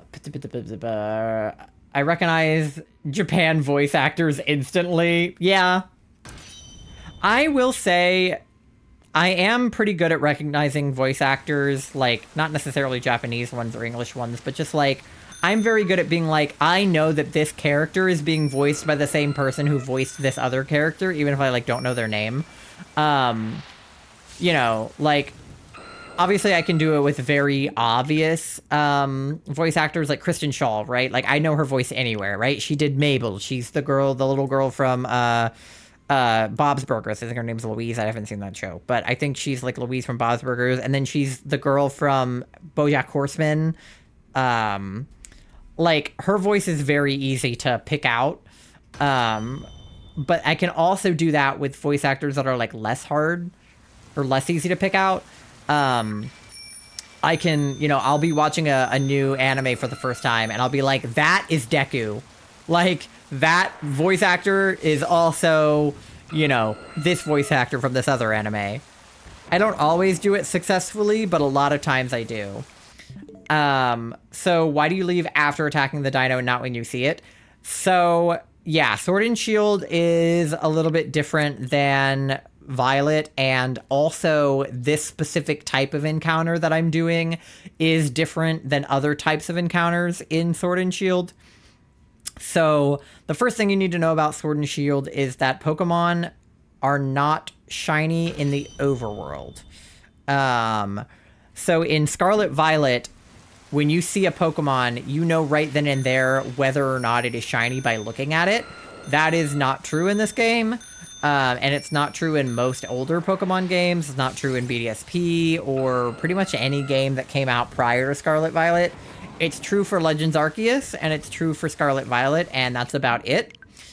So you don't know whether or not it's shiny until you encounter it. So this Aerodactyl, he always looks not shiny when he's floating there. But his shininess is not decided until I interact with him.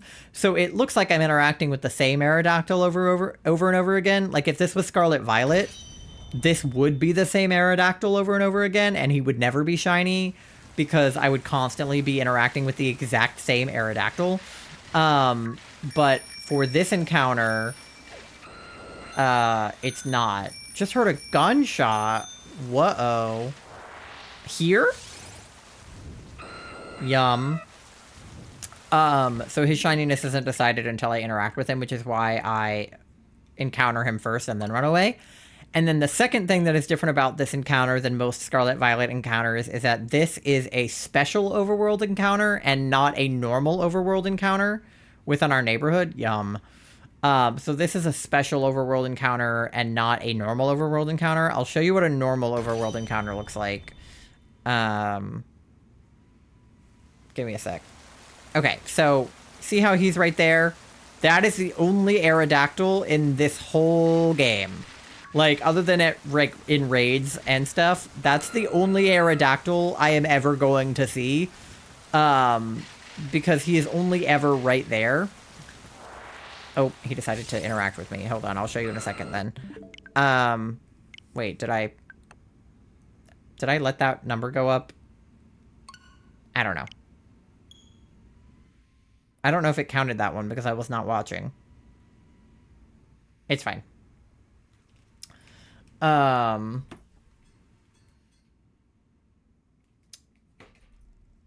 let me show you what a normal encounter looks like. Hold on.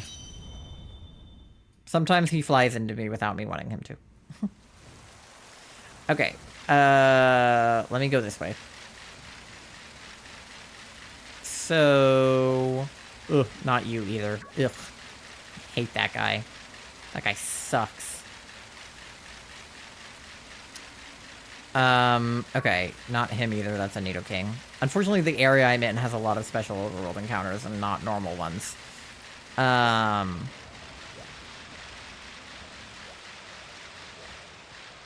Vanillish. Okay, hold on. Glalie. Okay. So see in this grass, there's multiple of those Vanillish. I won't be able to tell in the overworld whether or not they're shiny, so I would still have to run into them. But... Found a full hill sleigh. But I can find multiple of them at once. So, like, I could fight that one, and then another one would appear. And I could go in and out of this area, and they would spawn back in. So that would be how a normal shiny hunt would work. I could just... Ooh, an Absol.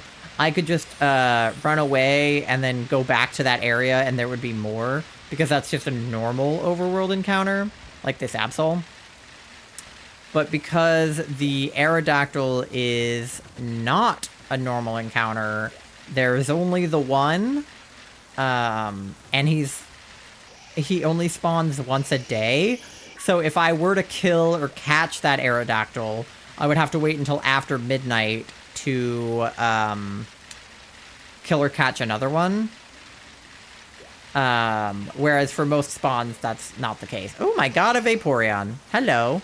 And that's true for a lot of the spawns in this area because I'm in a very high level area right now. But yeah, that's kind of how encounters work in this game. They're a little bit different than in Scarlet Violet. So you can still do shiny hunting similarly to what you do in Scarlet Violet in this game. That was 169. Boo. So you can still do, you know, encounter-based shiny hunting in this game, where you just kind of run around in the grass for a while and you kill or catch the ones you're looking for. There's, like, combos in this game, so the more you catch and kill in a row, the better your odds are. That's just not the case for Aerodactyl because of him being a special spawn, so that is why I'm doing soft resets instead of encounters. So I just have to stand here and wait for him to be shiny. Because if I was doing encounters, I would have to wait until midnight to encounter a new one. Or I would have to time travel for every single one, because there's only one at once, which would be really tedious and take forever. So I am not doing that. So that's why we're looking for Aerodactyl this way. I've actually never shiny hunted in this game before outside of DA's. So I'm learning along with you guys. I had to Google how to do this because I did not know. I didn't know that there was a such thing as a special overworld encounter in Pokemon Sword that meant he only spawned once a day. That was something I found out the hard way by accidentally killing Aerodactyl the first time and then waiting for a new one to spawn in. like by going in and out of the area, doing a picnic and resetting it, or it's a camp in this game, not a picnic, but doing a camp reset, and nothing was working. And I was like, why the hell is he not spawning back in? Because he's a special overworld spawn, and he only spawns once a day, and I'm an idiot. But now I know that, so that's why we're doing it this way. I would love to do, like, encounter-based hunting in this game as well, and then definitely DAs. I've just never done either before. But after getting Kabuto in Shining Pearl, that being my first shiny in Shining Pearl, Aerodactyl may very well be my first shiny in Sword and Shield, unless I get one in DAs prior to finding the Aerodactyl. Granted, the Aerodactyl, I'm hunting it for Charlie because they don't have Shield, so the only way they could get an Aerodactyl would be to do fossil resets like what I was doing for Kabuto, which, like, they could have done, and it will probably take a similar amount of time, but, yeah.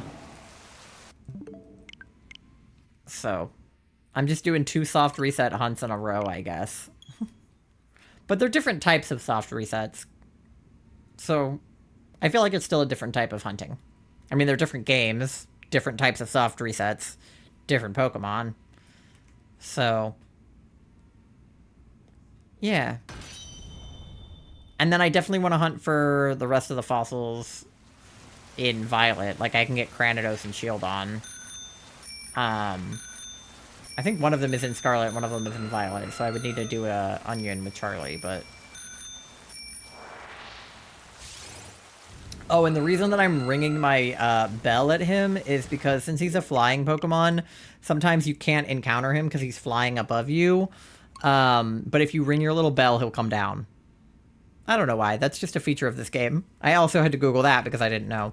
I stood under him for a good while waiting for him to come down the first couple times. And he will come down eventually, even if you don't ring your bell. But it's faster if you do. And these, like, soft reset encounter hunts are all about speed and how many resets you can do quickly, right? Like, how many can I get done in, like, a 4-hour time span while streaming? Because we've almost gotten 100 done. And I started probably, like, an hour and a half ago. Because we got Kabuto about 30, 40 minutes into stream. So, a little less than an hour and a half. Hour and like 15. Because I also went on a BRB. So, yeah. So 75 in a little over an hour makes sense. Because if I'm doing about 1 every 40 seconds, and I went on a 3-minute break, then, like, that checks out.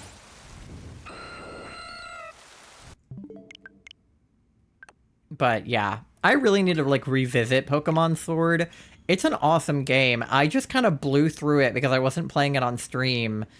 And I really didn't, like, collect a lot of Pokemon for my Pokedex. And I didn't really, like, soak in a lot of the story. I think what happened is I had never played an open world Pokemon game before. Like, not open world, but, like, I had only ever played Pokemon games that had specific routes, right? Like, you go on Route 1, you go on Route 2, you go on Route 3, you go to a city, you go to Route 4, you go to a city. Like, those are the only games I'd ever played, was BDSP, Let's Go Pikachu, Let's Go Eevee, Sun and Moon. Like, I had never played a Pokemon game that had this structure. I think this is the first Pokemon game to have this structure, if I'm not mistaken. Arceus has a similar structure, and then obviously Scarlet Violet has a similar structure, where instead of having, like, routes, you just have zones. Like, oh, this is the wild area, this is, like, West Province Area 1, West Province Area 2. I had never played a game that was, like, open concept like this before, and I think it freaked me out. I think I got overwhelmed by the wild areas, and I was afraid because I was running into Pokemon that were, like, way above my level when I first started playing. And, like, I think just generally speaking, I was confused, I think. I didn't really know what I was doing. And I was overwhelmed by the structure of the game, which I get it now because I've played Scarlet Violet. So I totally get it now. The wild areas, it all makes way more sense to me now than it did, but I think because I played Scarlet Violet, and I was overwhelmed playing Scarlet Violet. I was looking at a walkthrough of Scarlet Violet the whole time I was playing it. I had something pulled up on my other screen that was telling me where to go and when to go there, because I did the first couple of gyms and stuff wrong, in the wrong order. I skipped the first gym and did the second gym first. And then I did the Team Star out of order. I was very... Sorry, I'm back again getting distracted bad. You're good. You don't have an obligation to talk if you don't need to. Or if you don't want to. You don't need to.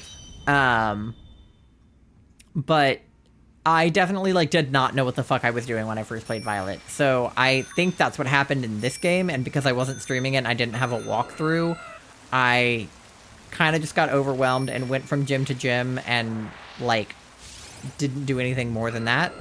But now that I kind of know how to play, I don't want to restart my save or anything because I want to be able to do DAs, but I definitely want to go back through and work on my decks, get my charm, really spend time in the wild areas. The first thing I did was beat all the Titans because I wanted to climb and fly. Yeah, for sure.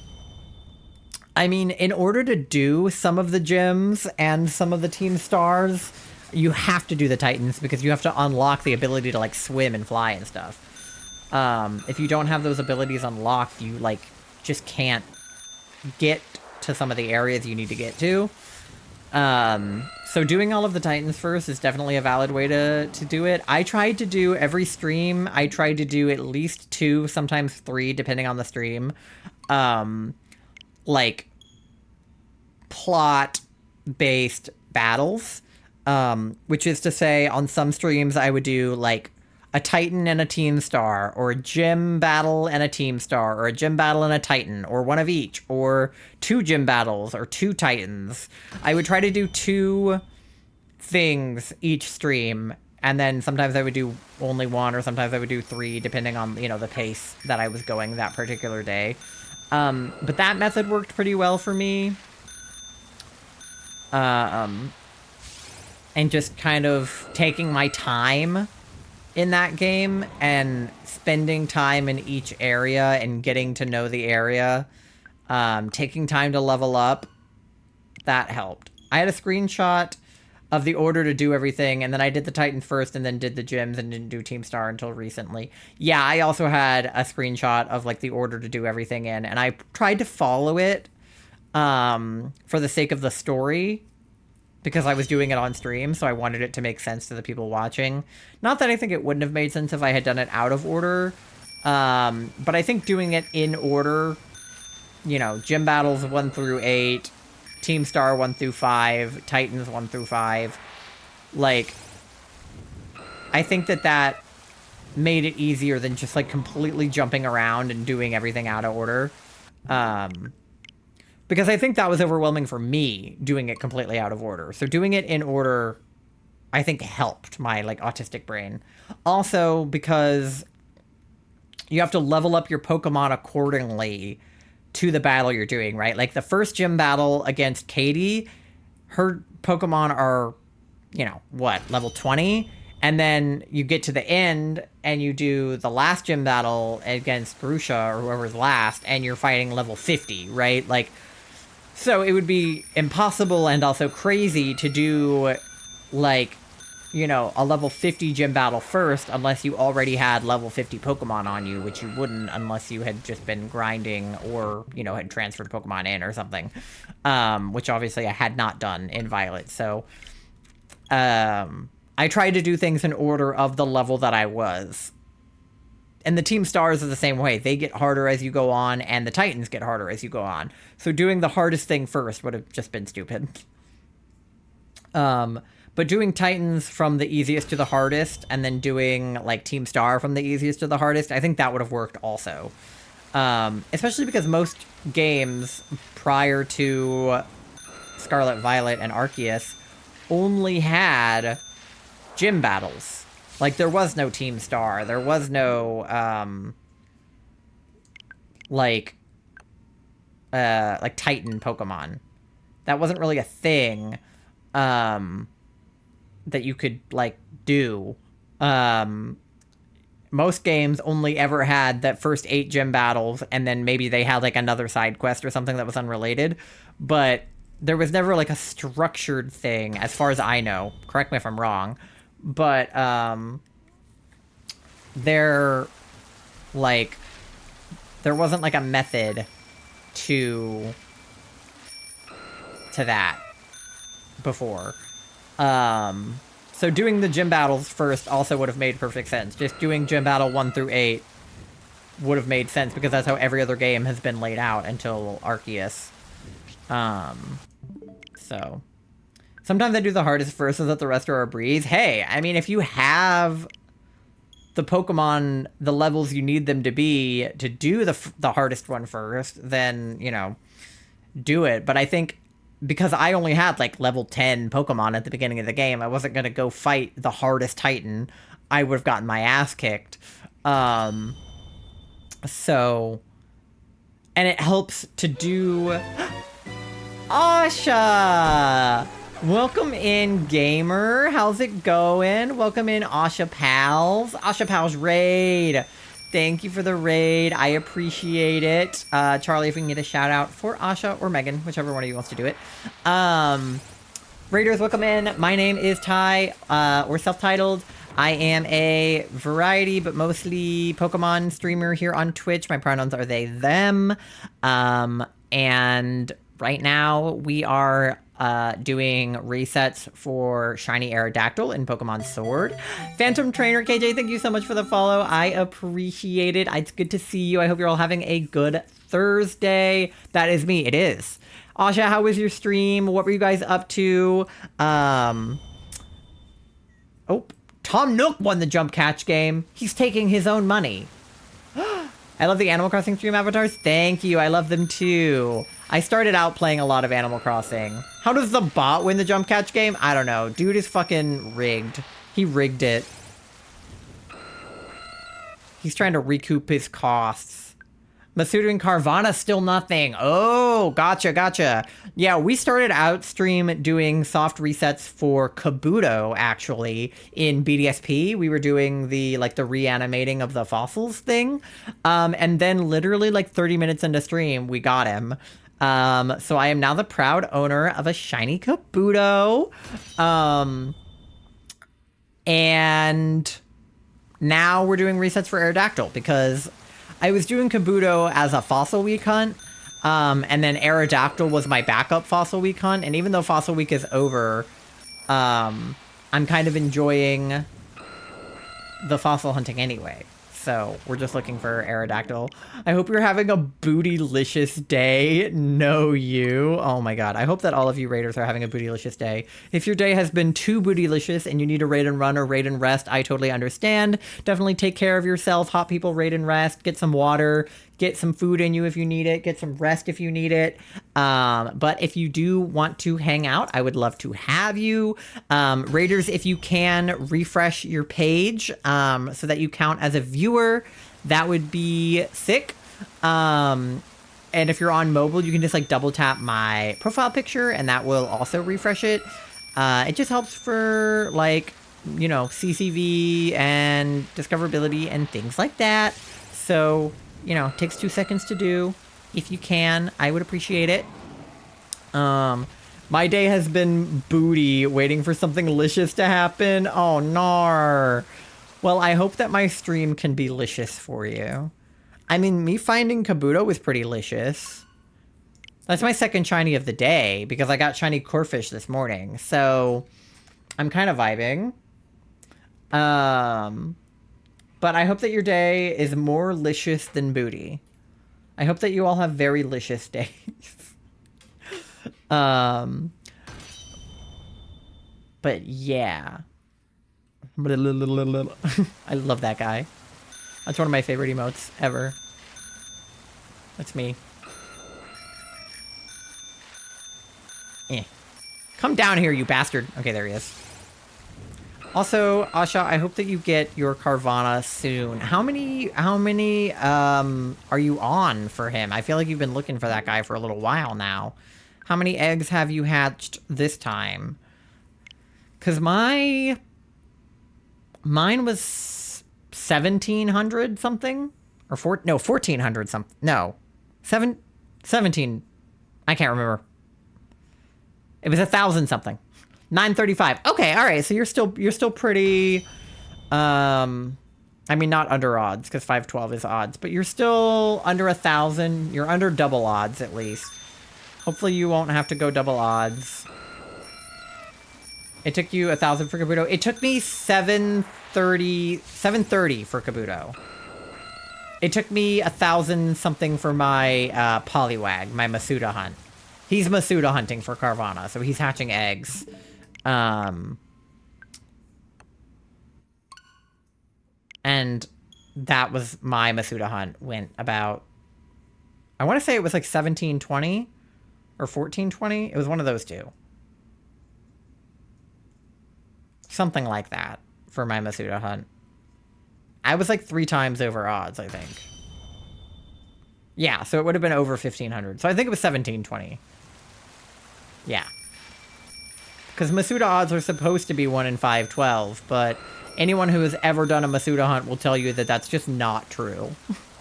That's just made up. It's propaganda. I think the guy who worked for Nintendo, Masuda, he just wanted his name to be attached to something. I think he's a liar. Thank you for the egg toast. I could make egg toast. I have bread and eggs. What if I made egg toast? Would that be cannibalism if I'm an egg toast? To eat an egg toast? I don't know. For those of you who don't know, I'm on a stream team called Egg Toast. Isn't that just French toast? No. Because French toast is like sweet. No, because you are not chicken. This is fair. But I'm egg.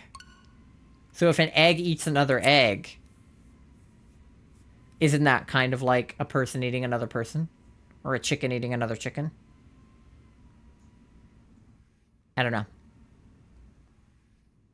But I love eggs. They're one of my favorite foods. And bread. That's why I applied for egg toast, because eggs and bread are 2 of my favorite foods. I don't know math, me either.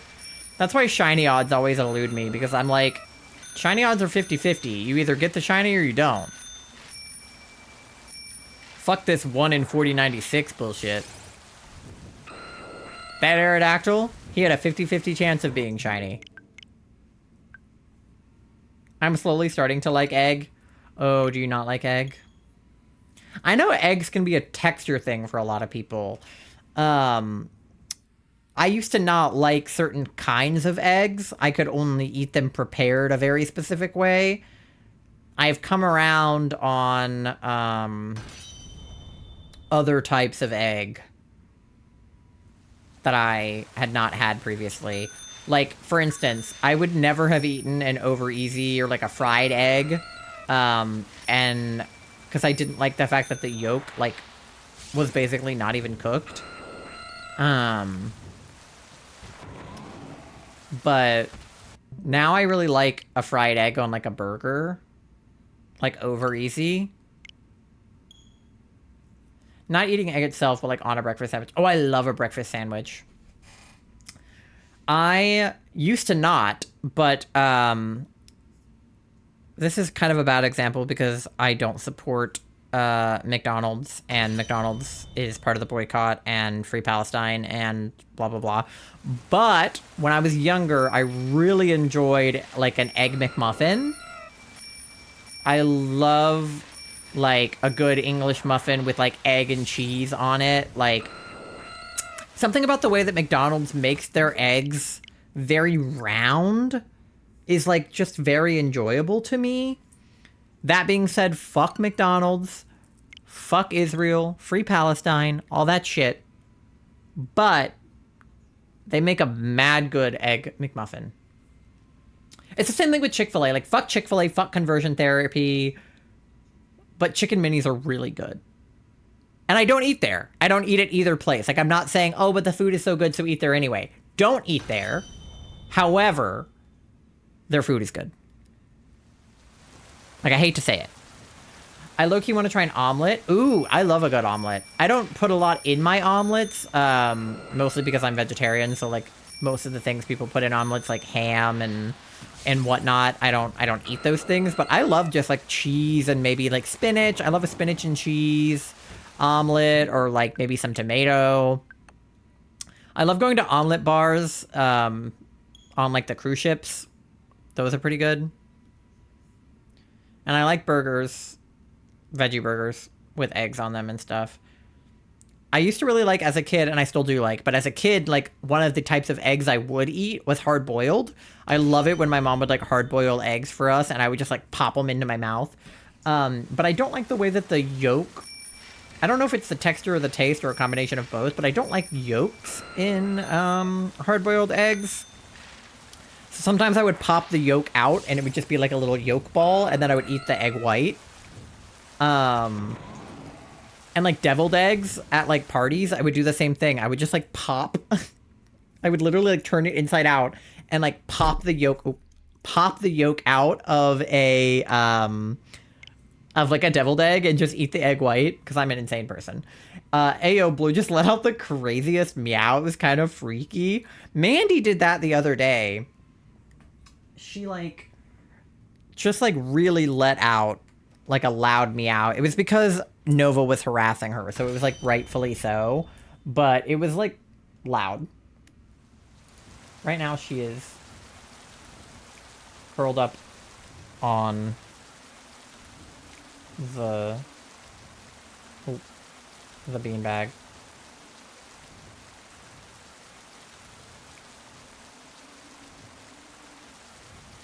There she is. I can't get the webcam to stay over there because the cord isn't long enough, but... It sounded like a moan because he's purring, but let out a small meow. Mandy does that. Freaky wink wink. Oh, not freaky like scary, but freaky like... freaky. Like... I see what you mean. I see. Freaky like flirty. Freaky like sexy. Not to say that your cat is sexy, that's not what I mean, but like sexual. I just call your cat sexy. I'm not Shane Dawson. Sorry, is that too soon or too late? I don't know. I gotta go. Somebody stop me. Blue is a cutie. Yeah, both of your cats are cute.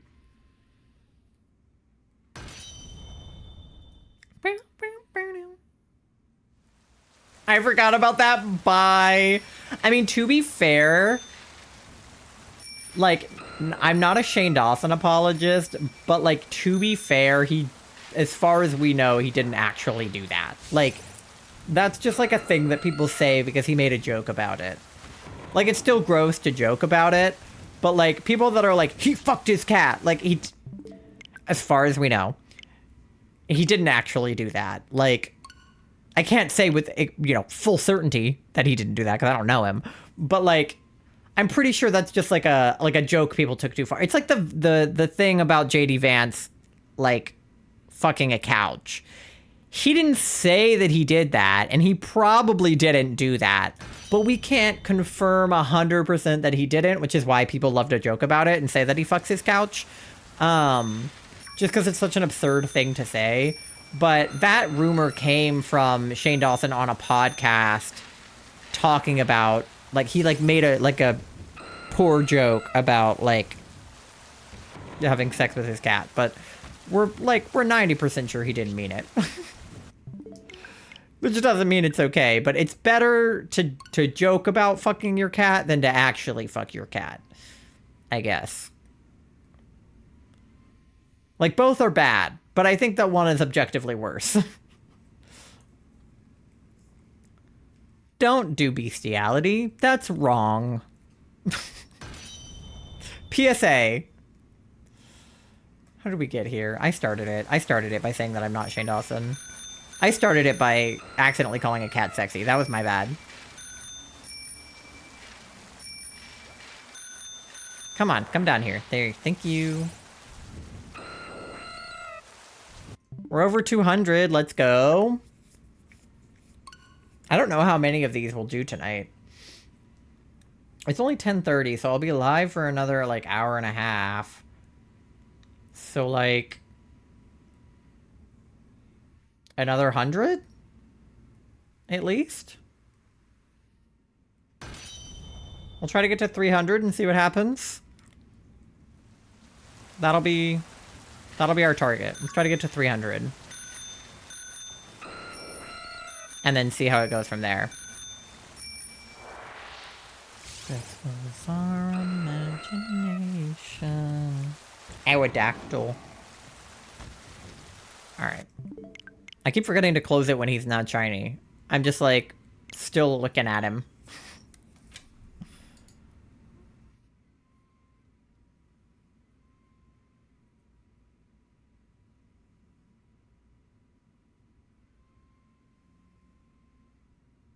Oh, wait, did they get a shiny?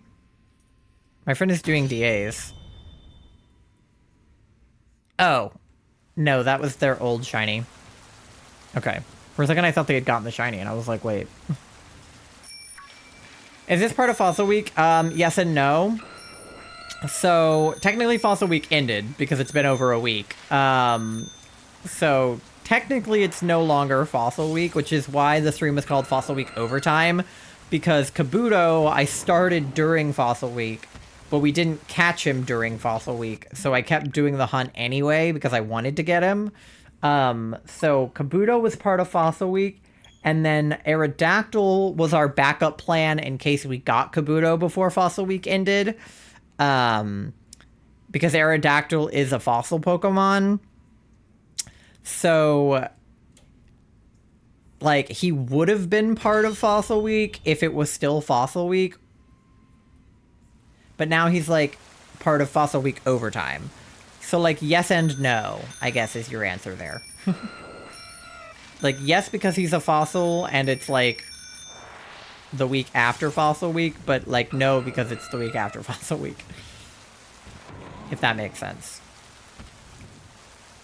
But I'm considering him to be part of my Fossil Week hunts, because he is a fossil. And if by some insanity we also get the Aerodactyl, then I'll go hunt Cranidos or something. I'll pull out Pokemon Violet and do the next one. But, yeah, like, Charlie and I technically still have a Safari Week hunt going, even though Safari Week was, like, a month ago. But... we started the hunt during Safari Week, did not find him, and then stopped looking for like 2 weeks because we were doing other stuff. Like, even this week we're not going to be doing it because we're doing Among Us tomorrow night on Favlam's channel. And then Saturday, Charlie is doing a horror stream again. So I don't know if we'll ever get back to the double Safari hunt. I'm sure it'll happen eventually. But technically that is still part of Safari Week, even though Safari Week has been long over. But, yeah. This will be my last fossil stream. I'm not going to do more fossils after this, because this was just, like, a bonus. Aerodactyl was, like, an extra. But this was an off-stream hunt that we were doing. That was kind of just for fun. I try not to shiny hunt off stream too much, because then I end up getting the urge to do it on stream, and then it just becomes an on stream hunt. But this one was for Charlie, so I didn't plan on streaming it at all because it was for Charlie's stream, but Charlie said I could do it, so. Oh, yeah. So, like, yes, fossil, but no fossil. Like, yes, he is fossil, and yes, Fossil Week, but also no Fossil Week, but also yes. No, but also yes. Yes, but also no.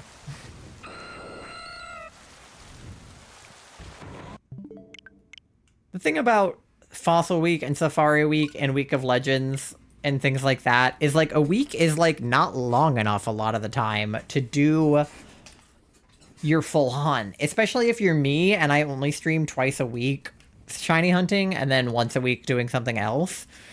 So like if I'm only doing 2 streams a week for the shiny and I only stream for about 4 hours at a time, I'm only really giving myself like 8 on-stream hours to look for that Pokemon. So like if I was doing it off stream too and like non-stop looking for a week, of course I would find him. But Kabuto took 2 weeks because I was hunting last week for him twice, and then this week for him twice, except for the 4th stream, which was today, only went for like 30 minutes before we found him. So really it needs to be like Fossil month, Safari month, Legends month. But obviously a month would be crazy too, but it's like how Pride Month, like we spent all of Pride Month looking for those targets. Because like a week is enough to get like 1 Kabuto, but what if I wanted Kabuto and Aerodactyl, or and Omanite, or Cranidos, or whatever? Because these hunts inherently take longer than something in Scarlet Violet that you can do in under an hour. You know, soft reset hunts take way longer, especially when you're me and you don't have a shiny charm. So, you know.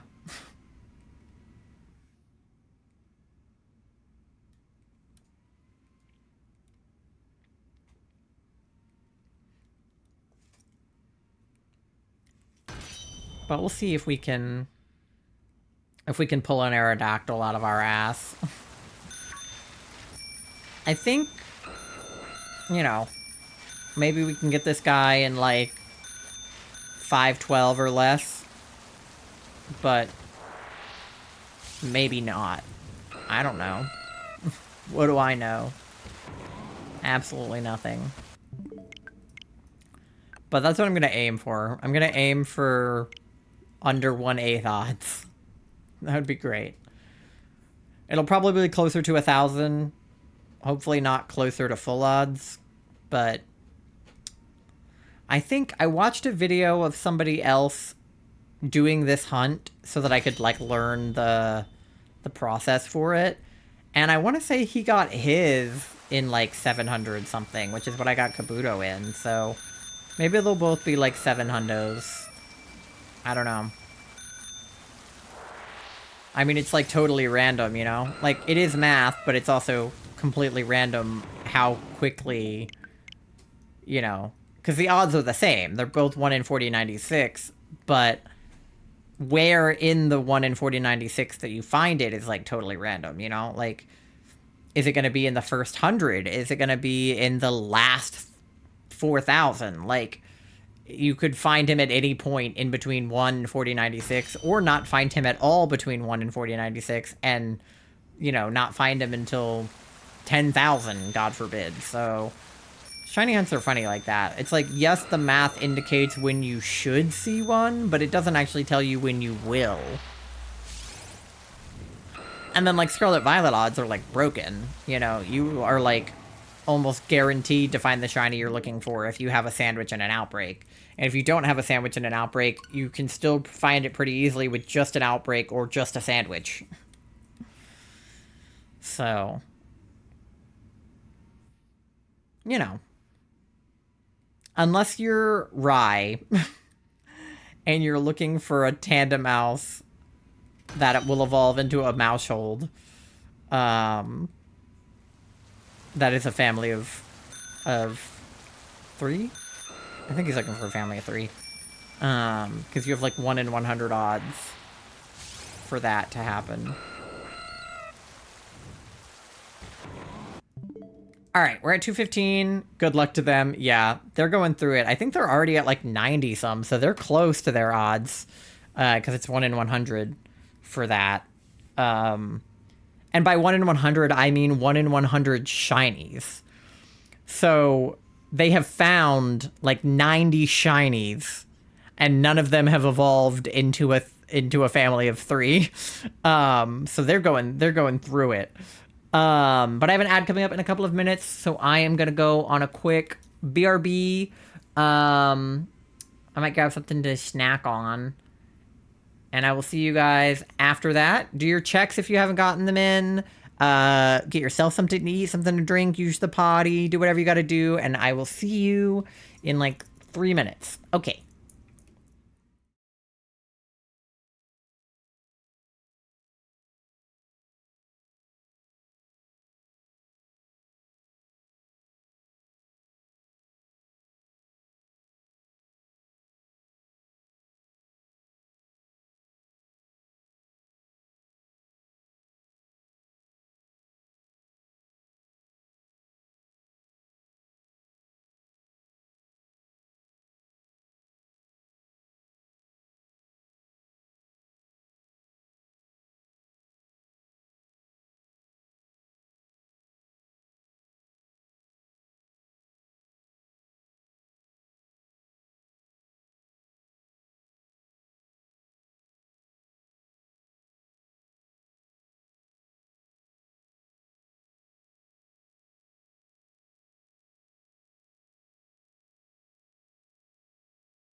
Hi, we're back. Oh, I see some cuties in chat. Jade, a fellow egg. It's good to see you. Thank you for the lurk. I hope you're having a good Thursday.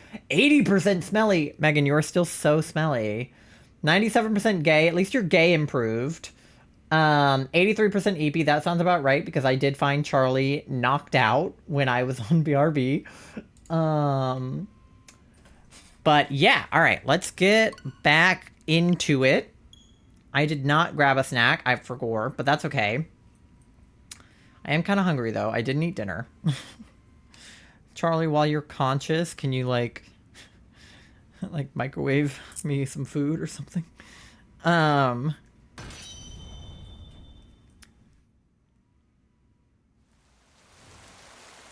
But we're at 215 for Aerodactyl. We're going to try to get to 300 before the end of the night. We have like an hour and 15 minutes left. So I feel like we can get... What? How many do we need? 70... 85? We might not be able to get that many in an hour. I don't know. But these are slightly faster than the other ones. What do you want? I think we have frozen... I think you have a pot pie, and I have, like, a mac and cheese. And I also might have some pizza rolls. What else do we have? I have bread. We need to go to the store. I mean, we have microwave rice.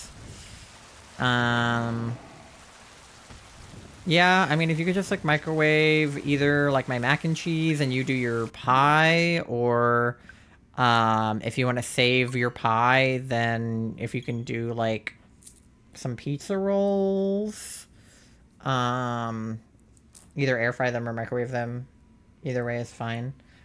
Or, if not that, if you can just bring me, like... fruit snacks and a cosmic brownie or something. I don't know, I'm just hungry.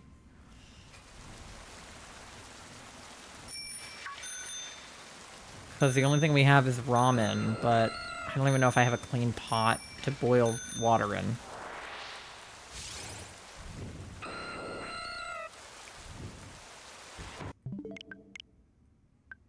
And like a pan to cook eggs in.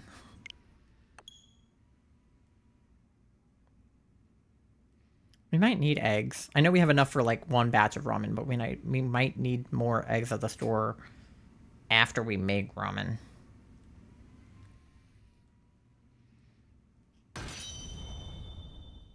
I don't know. Does any of that sound good to you? Like, I don't know what you want to eat. Eh. Come down. Yeah, just give me a few minutes. I need to let Leo out soon anyway. Okay, yeah. Like, I don't know if you feel like eating your pie, or if you feel like eating rice, or what you feel like having, but... I'm just hungry. And I was gonna microwave it on a BRB, but then I didn't. I had to pee. And then I forgot to get food because I was peeing.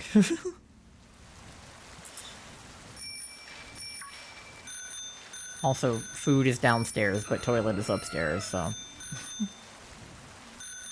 Aerodactyl! Alright.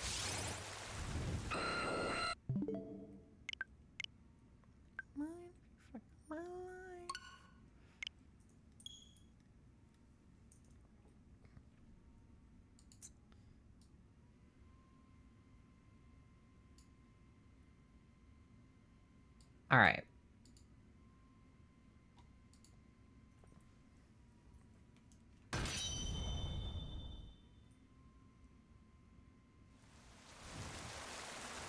Aerodactyl!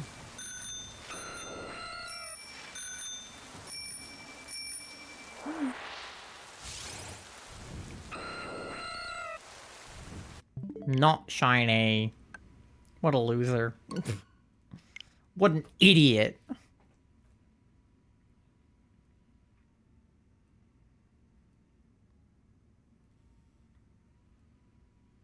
All right.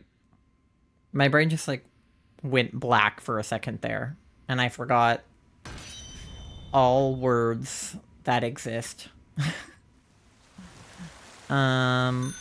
What's a topic of conversation? Am I doing anything this weekend? Not really. I mean, like I said, tomorrow night on Charlie's channel, we're playing Among Us with, Favlam, Austin, and So Little Cat, and, Laura Sweet Kicks, and someone else named Tyler, I think. And I forget who else is in the lobby. I'll probably have rice. Okay, if you're having rice, get me pizza rolls then. Because I wanted to eat my frozen meal when you ate yours. Maybe we can have those tomorrow night. And then go to the store. And then I can make ramen this weekend. Because our plan for this week was to have, you know, we usually plan like 6 meals for the week. And then we like eat out one night or whatever a week. So last night I DoorDashed Chipotle and it was amazing. And I was supposed to make ramen this week, meaning like before we went to the store again. But because like I stream tonight and then Charlie is streaming tomorrow, but I'm on the stream playing Among Us with them. And then Saturday night, Charlie is streaming again, but I'm playing with them again because we're doing like a horror night. I won't have time to make dinner because normally if I'm streaming, Charlie makes dinner, and if Charlie is streaming, I make dinner. So I can't make dinner whilst I'm streaming, obviously, especially if it's like more than just like putting something in the air fryer or in the microwave. So like ramen is one of the things that takes the longest to make because we have to boil water. And then I have to scramble eggs and cook the tofu and, you know, etc., etc. So we kind of ran out of food for the week already and need to go back to the store. But we're also, like, putting off going to the store. So we keep eating, like, random things around the house. So, like, I happen to have a bag of pizza rolls in the freezer. And then, like, you know, we have, like, mac and cheese cups and rice cups and stuff. But, yeah. I have ice cream I need to eat, too. I accidentally left it in the fridge, though, so it might have melted. And then I put it back into the freezer, but I don't know if it, like, turned back into ice cream or not. So I might make it into, like, a milkshake or something.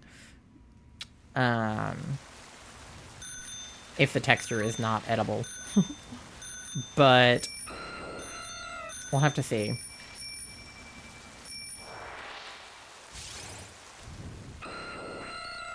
I don't know. But yeah. I'll just do pizza rolls. And if you can bring me a cosmic brownie with my pizza rolls, that would be great, so that I have a little dessert. I'm eating like a kindergartner. I want my mac and cheese, my pizza rolls, my chicken nuggies, and my cosmic brownie. It's a fucking kid's cuisine. Like, did you guys have the little kids cuisine? There's like a little blue tray, and it would have like your main course, so maybe it's like chicken nuggies, and then it would have like a little tiny one that had like mac and cheese in it, and then like a little tiny one that had like pudding in it. That was my shit as a kid. Hello? Oh, my controller just went off. Hello? But yeah, I would eat that shit up as a kid.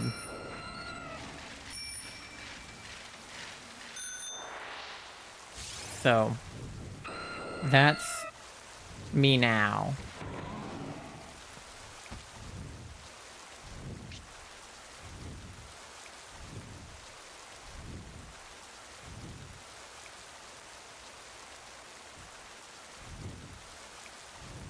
Okay.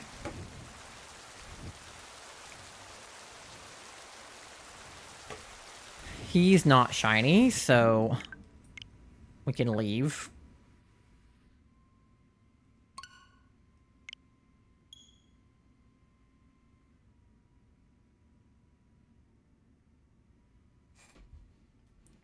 Yes, I got your text. It's okay. Alright. Sorry, guys. I'm a little bit distracted right now. There's, like, 3 things going on. Like, my stream and then 2 other things. No, don't be sorry. Charlie, if you don't feel well, you don't have to go downstairs and microwave my dinner. Like, I can do it myself. It's okay.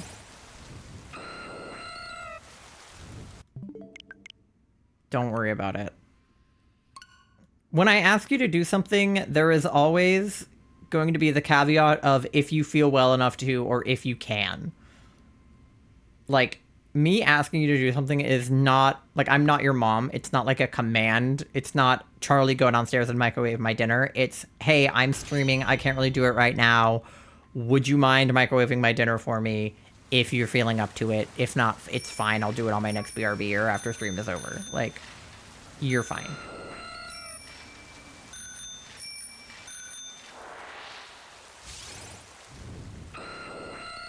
Alright.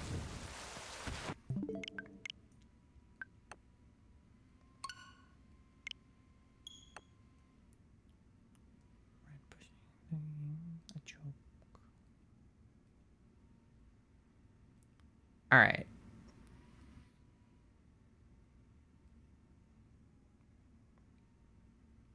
There, we also don't have any drinks in the house. That's the biggest problem, is that I have nothing to drink all the time. It's like, it either has to be water, or I'll just be thirsty. Usually we have, like, cans of soda, or Gatorade, or, like, apple juice. Nothing. We got nothing.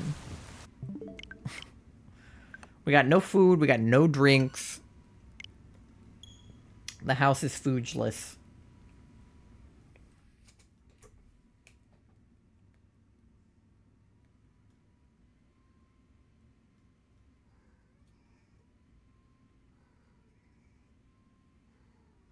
Okay. Hi, Mandy. She's awakened from her slumber.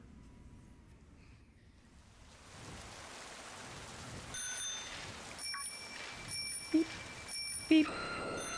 Ding ding. Ding ding. Aerodactyl.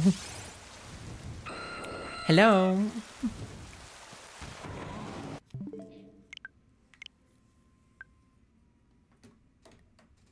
Oh.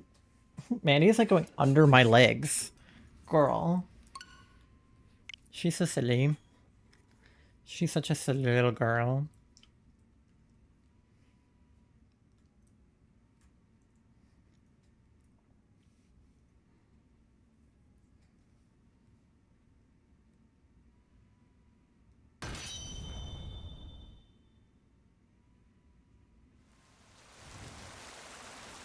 Charlie, are you still alive? Respond if yes.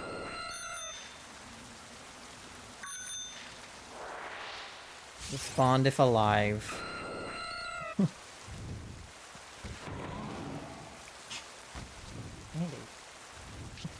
Girl has been coughing and sneezing, like, up a storm. Like, not like a lot. Like, not like to the point where I'm gonna, like, take her to the vet, but, like, she's just been, like, making sounds. Yes, alive. Okay. Are you okay? Are you, like... I mean, I know that you... I don't know how to ask my question. Like... Are you just... I don't know. I don't know how to ask my question. I just want to make sure that you're okay. I guess, like, are you being conscious consistently and you're just, like, laying down and you're on your phone? Or are you, like, fighting consciousness and, like, not able to chat easily? Like, are you doing something else and that's why you are quiet? Or are you, like, having trouble speaking. I think my body is just exhausted. No, for sure your body is exhausted. I just, like, want to make sure... Like, do you need help, I guess? Or are you okay? In and out a couple times, but not constant. Okay. I just want to make sure that you don't need me right now. Because I can come in there if you need. Looking at DoorDash. Okay, yeah, you can DoorDash food if you want instead of eating microwave meals. Kelly! Hi, Kelly. How's it going, cutie? It's good to see you. Send Wendy's order. Okay, Wendy's. What do I want from Wendy's? Good question.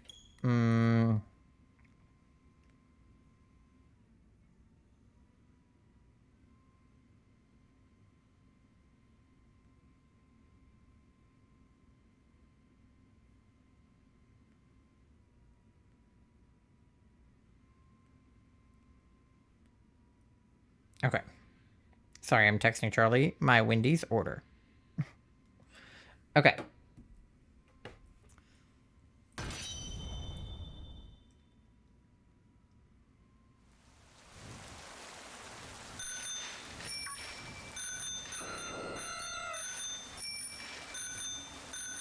Aerodactyl.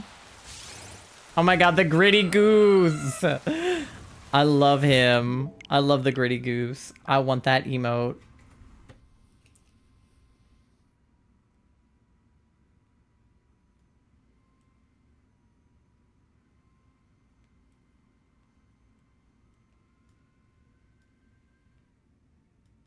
Okay. There we go. I was just texting Charles my order. I don't want to talk about how much money I spent on it. Yeah, I was in a friend's chat the other day where they were doing a hype train, and it got up to the level of Gritty Goose. But, like, everybody else did all the work. Like, I didn't gift a ton of subs or anything to get it. I don't really know how the hype train emotes work. You just have to, like, contribute to the hype train, or I don't really know how hype trains work. I've had a hype train, like, I think, like, once ever, and it was, like, during my subathon. Or maybe, like, twice. I don't know. But, I don't know how the hype train emotes work. I know you unlock them when the hype train, like, reaches a certain level, but I don't really know how the levels... I don't really know how they work, to be honest. Every time Ada got a hype train during her subathon, I was trying to get in. Yeah. Ada's subathon was crazy. I was in and out of it for, like, 4 days. But she went crazy on that one.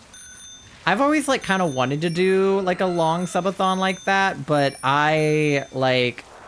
Because every year on my birthday, or, like, around my birthday, I do, like a 12-hour long stream for my subathon, and last year I made it, like... I made the time increase with subs and stuff, but, like, it would be stupid to call it, like, an uncapped subathon, because it's, like, every sub just added, like, a few minutes, and I didn't get, like, an egregious number of subs, so it just added, like, an hour. Which was, like, I was still obviously very thankful for all of those subs, but, like, it wasn't like I was gonna go on for 4 days, you know? Like... It wasn't that big of a deal. It wasn't like a huge, insane event where I had, like, you know, a ton of stuff planned. It's just like a little thing I do on my birthday every year. But, yeah.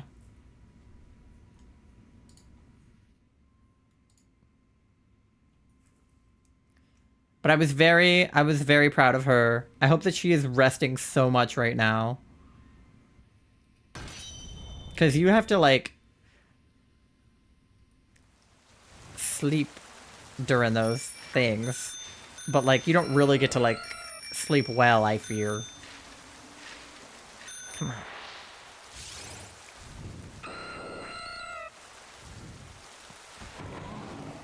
Not shiny. What a loser.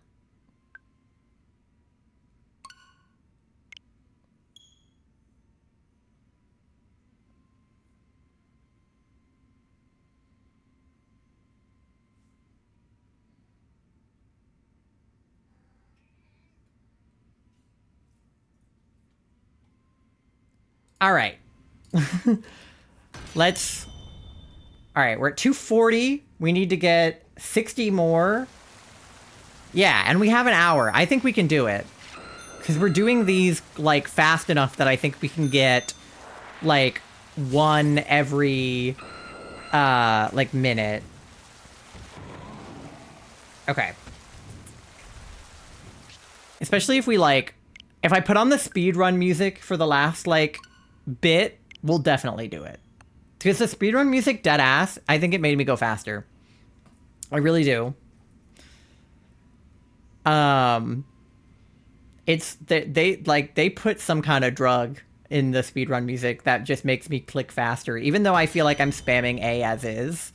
But even more so, I think. All right, come on. It's all mental. Zoomies. No, literally. Doing resets like this is just like zooming. Like, I think it's like, I don't know. It's like that, like, kind of feeling. It's literally like drugs. Like, just being like on a sugar high or like, I don't know, like cocaine. I don't know. I don't do drugs, guys, so I don't know what I'm talking about, but the ones that really like make you like bounce off the walls. I think of like Mabel in the episode of Gravity Falls when they're in the like convenience store, the inconveniencing. She takes that like, it's like Fun Dip, but like the Gravity Falls version of Fun Dip. But she gets like totally high because it's like expired Fun Dip. And she basically like overdoses on like Fun Dip, and she's just like, and she's like foaming at the mouth, but it's like pink. It's like cocaine. Exactly. That episode was crazy. But that's how I feel when the speedrun music plays. I'm just like vibrating and like foaming at the mouth. And there's like pink sugar just like on my face. That's what it feels like. Deadass. It's like ADHD. When you're like when you're in like the manic part of ADHD and not in the like the hyper unfocused instead of the hyper focused part of ADHD, when your brain is going like a mile a minute. I almost said a mile an hour, like in that clip from The Office where Michael's like, my brain is going a mile an hour, and then they go, that fast? I'm more hyper unfocused. Me too. Like, I will hyper focus on certain things from time to time, and then I'll like, editing is a great example. When I'm editing videos, I feel like I'll hyper focus on editing for like a few hours straight, and then I'll like forget to eat or use the bathroom or like do anything that I'm supposed to do. And then other days I'm hyper unfocused, and I'm like one of those videos where there's like a Reddit story over like a Subway Surfers. I have to have like something on my computer monitor, something on my TV, and something on my phone, and I'm watching all of them at the same time. Like, I'll be playing a video game and watching a YouTube video. Silly little cat! Hi, everybody! How's everybody doing? Thank you so much for the raid! Cat! How are you guys doing? It's good to see everybody. What the heck? For those of you, yes, follow Silly Little Cat first of all. She is one of my bestest stream friends. Colleen, thank you for the follow. She is one of my bestest stream friends. If you're not following Silly Little Cat, do it right now. I love her to death. But if you don't know me, I know a lot of you. I recognize a lot of you. Eternal, Katie, Small, John, Kryko, Unrivaled. I recognize most of you from Kat's channel, but if you don't know me, my name is Self-Titled or Ty. I use they, them pronouns, and I am a variety, but mostly Pokemon and cozy games streamer here on Twitch, and right now we are doing resets for Aerodactyl for a little bit of Fossil Week overtime. We started out stream looking for Shiny Kabuto, and we found one like 30 minutes in. In line with the Fossil Week, why does Omastar not get caught by any other ball except the Master Ball? Because Omastar... Congrats on the Skittle, thank you! I was so excited! I am the proud owner of a green Skittle, which is my favorite Skittle. So, very exciting. But Kat, how was your stream? How were the DAs? Did you win Sun? Did you get any shiny Lugias or other... My frog is like crooked, hello. Or any other shiny guys? I was lurking. I had a lurk tab open for you, which I guess is now a lurk tab of me. Yes, it is. I will close that. Gross. But I was lurking, so I hope that your stream went well. Shiny Lugia may have been stolen! Who did it this time? Was it Smole again? Who was it? He is kind of a Skittle. No, for real. I win more online matches of Need for Speed. Awesome, Nando. Congratulations. Not Smole. Okay, good, good. That would have been really funny if it was Smole again. Who stole the Lugia? Rude. I wanted to get in on the DAs, but your stream happened during my stream, so that did not work out. But we should do DAs together sometime, though. Not Small. Sky, my editor. Oh, the one who made your freaking trailer. So I guess it was payment. Payment for making the raid video.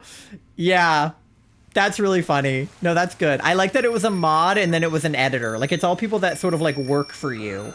And it's like, I don't pay you in money, but I do pay you in Shiny Suicune and Shiny Lugia. That's really funny. Oh, but Cat and Raiders, if you guys need to raid and run or raid and rest, I totally understand. It's a saying in Cat stream that hot people raid and rest, and that is a saying here as well.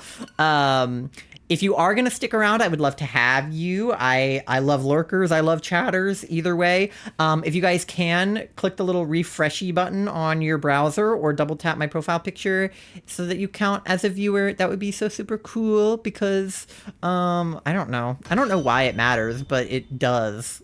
It puts a little like refer raid thing in your browser thing, your URL bar if you don't refresh it, and then if you refresh it, it goes away. I don't know why it matters, but everybody says to do it, so I'm just passing along the message. But yeah, if you need to, I know that Kat, you have work in the morn probably, so if you need to sleep, that's valid, but it's good to see you. I love you so much. I do, yeah. I'm sorry that you didn't get to go to... Thank you for the follow, Sleepy Quilava Nicole. Sorry you didn't get to go to your concert, but I hope that you have a good day anyway. And that your stream was good, and that your Friday is also good. And I will see you tomorrow night for Mungus, because Kat is also part of the Favlam Among Us August, and Charlie too, and Laura, and some other people. So I will see you tomorrow. You better not be sus. I'll keep my eye on you, silly little cat. Nemo is sleeping in his bed. Aw, Nemo is a cutie. Is Mandy in here still? No. Bummer. I would have shown... How did I open my NSO? That is not what I meant to do. I would have shown you guys Mandy, but she's not in here right now. I need to download Among Us still. I need to re-download it, probably. I have it, but I haven't played it in like a century. I also need to brush up on... I know there's a map I have not played. And probably just like new tasks I've never done. So I need to brush up on my Mungus tomorrow before stream. I've played it never. I haven't played. Yeah. I haven't played it in a long time. I played it in like 2020, you know, when it was like popular. but not a lot. I played it like on stream, I think like once.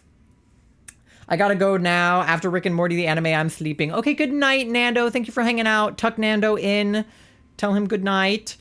We'll see you next time. It was good to have you hanging out. But yeah, I have not played Among Us probably in years, so definitely need a refresher. But it's good that other people have also probably not played it much or at all. I mean, I know that's kind of how Favlam's things go, where like it's Pokemon streamers that are playing games they don't normally play, but at least I have a little bit of Among Us knowledge. I feel like Among Us more than anything is a social game, not like a strategic game as far as like the actual gameplay goes. Like it's more, can you convince people that you're not sus? And can you pretend to do the tasks well enough? So if you have like a really good knowledge of what tasks are in the game, you have a better chance at faking tasks successfully. But I don't know. We're all just there to have a good time. We'll probably all do equally badly. I always lose the Favlam things. I lost Mario Party and I lost Fortnite. So anything better than losing is a win for me. As long as I'm not voted out like first every round. Which I think would be insane. I think that would have to be people ganging up on me for that to be the case. How do you guys get involved in these things? So that's a fantastic question, and the answer is silly little cat. Deadass. Cat is a friend of mine and more connected in the streaming space than I used to be. And she happens to be friends with this guy, Austin, who actually went to our college, and we raided into him that one time. You may remember Favlam. And so he is hosting these events. He hosted the Fortnite event, the Mario Party event, and this Among Us event. And he also hosted like a Valorant event one time, but I didn't do that one. So she happens to be friends with him, and I happen to be friends with her. And that was literally all it was. Kat invited me to go to Pride in her city because she lives not too far from me. So I went to Pride with her and Austin and Ada and Ava and some other people. And then I went to Global with Ada and Kelly and Kat and others. And it's literally just like knowing people that know other people. That's like 90% of it, to be completely honest. In the streaming space, it's really just like, do you know people, and do the people that you know other people? And I got lucky with Kat that we went to the same school, and that we live not too far from each other, and that we get along well. And that we both stream. Because I know people that she doesn't, and she knows people that I don't, so we just kind of like circulate networking. Must be nice to have that. It's great. The Pokemon streamer community has been a lot nicer to me than the other communities that I was in previously. When I used to be more of a Valorant streamer, the Valorant community can be nice. There are people in the Valorant community that are nice. There's a lot of people in the Valorant community that are not nice. And I used to be a Minecraft streamer, and Minecraft people are nice, but the Minecraft community is really, really big. Not that the Pokemon community is not also big, because, like, it definitely is. But there's, like, a niche for, like, shiny hunters that's, like, a little bit smaller. Whereas Minecraft is, like, a hugely popular game, and 1 million people stream it, and they're all doing different things, so you kind of have to, like, find a niche. And I didn't really have a niche within Minecraft. I just kind of played survival mode with Charlie, or like did a realm. But the Pokemon streamer community, it was a little bit easier to find my little pocket, my little niche. And I just got lucky that so many of the people that I communicate with on this platform happen to live like not too far from me, like at least on the East Coast. Because a lot of people live out west, you know, in California, or like maybe New York. New York is East Coast, but it's still like not super close. But I got lucky that Ada and Kat live not too far from here. Cam lives a little bit further south, but she was willing to drive up for Global, which was cool, and pay the same thing. She's in Florida, but was willing to drive up for Global. So, Ty, I think I watched you with Charlie when you were a Minecraft streamer. I thought you looked and sounded familiar. Yeah, I think that's how I met you. Because Kat and I were friends when I was a Minecraft streamer, too. Kat and I have been friends a long time. I met her my freshman year of college, and I've graduated for over a year now. I've been... Oh, Mandy's back. Wait, hold on. Kat, I don't know if you're still here, but Mandy is here. And other cat lovers. This is my cat, Mandy. She's licking herself right now. Don't worry about it. But this is Mandy. Mandy, yeah. Say hi to Kat. Stop licking yourself. Say hi to silly little cat. There she is. Okay. Yeah. Oh, she's back to it. She's back to it. But anyway, that's my cat, Mandy. I love her. She's my favorite. I'm gonna head out feeling really poopy. Bye, guys. I'm sorry that you're not feeling well. I'm sorry that your day has been booty and not licious. I hope that you have a more licious day tomorrow. Also, Charlie, I like that since you were also in Kat's stream that you have the Raider from Silly Little Cat, like, highlight. Even though, like, you've been here the whole time, but you were also in Kat's stream, so you've just become a Silly Little Cat Raider. It probably happened to me, like, because I was in Kat's stream, I probably would have had a raid thing on myself. I raided into myself. I am my own Raider. Which is kind of silly. But yeah, Kat was actually one of the very first friends I made on Twitch because we were friends prior to Twitch. So when she started streaming, I just kind of like appeared in her chat and I was like, hey, I don't know if you remember me from college, but hi. And she was like, I do remember you. And then we just started talking. Because most of my first friends were like Minecraft community people. All my lurks open. Yeah, no, I have like 4 lurk tabs open right now. And sometimes I have more. But I usually try to pare down the lurk tabs I have while I'm streaming because my computer doesn't like it when I have too many open. But when I'm not streaming, I usually have like 10 tabs open. Because I just have so many Twitch friends, which I'm so grateful for. And, you know, I'm so appreciative of Kat for rating me and for trusting me with her community. Because I know a lot of the people in her community, but a lot of them I don't. So it's nice to meet all of you. And I hope that you have a good stay. I don't know if we'll get this Aerodactyl or not. This was a backup hunt. Because Kabuto was my main target. And then we found Kabuto. And it was 30 minutes into stream. So I was like, gotta do something else. And I don't play Swish on stream very much at all. Except for doing DAs. So, I was a mega lurker before joining the shiny hunting community, but I definitely think I watched some of your stuff back when you did Minecraft. Yeah, that's awesome. I'm glad that you, like, stuck around from the switch from Minecraft to Pokemon and that you happen to be a fan of both. Because I think it was really scary changing niches for me. Because I started out as a Minecraft streamer. Well, I started out as a variety streamer, and I'm still a variety streamer, but I started out as a very, very variety streamer, where, like, every stream I played a different game. So it was Minecraft, it was Binding of Isaac, it was Tetris, it was Minesweeper, it was anything that I could play on my laptop at the time, because I didn't have a PC, so I couldn't play, like, games that my laptop couldn't handle. And then I got a PC, and I got a capture card, and I started playing, like, Valorant because I had a PC, and then I started playing Animal Crossing because I had a capture card, and I started playing Pokemon because I had a capture card. Like, I already played Pokemon a lot off-stream, but I didn't have a capture card, so I had never streamed it. Like, Swish, I played all of Swish off-stream, even though I was a streamer when I played it, because I just didn't have a capture card yet. And now I do have a capture card. But then I played Valorant for a while, and then I would kind of alternate between playing Valorant and Animal Crossing, or Valorant and Stardew Valley, or other cozy games like Palia.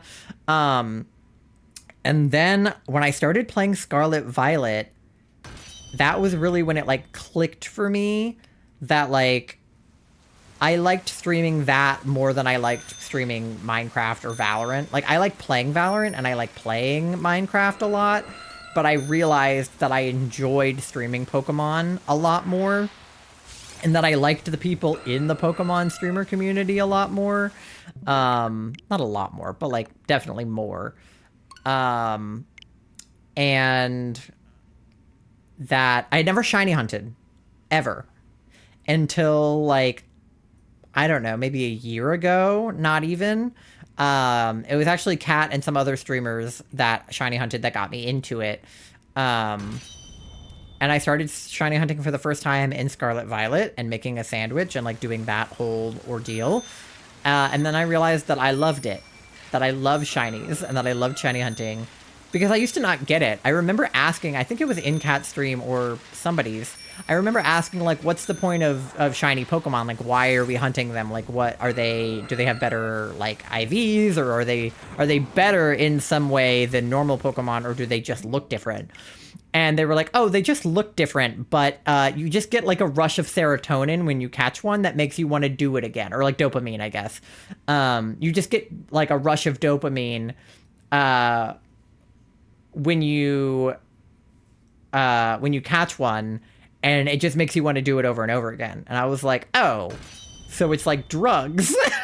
and then I caught my first few shinies, and I was like, I'm doing this every day for the rest of my life. Like, I realized I could pick out, like, shinies that I thought were cool and catch those ones. Like, I really like frogs, as you can tell by the everything about me. So I wanted to shiny hunt frogs. So I shiny hunted Politoed, I shiny hunted Greninja, I shiny hunted Bulbasaur.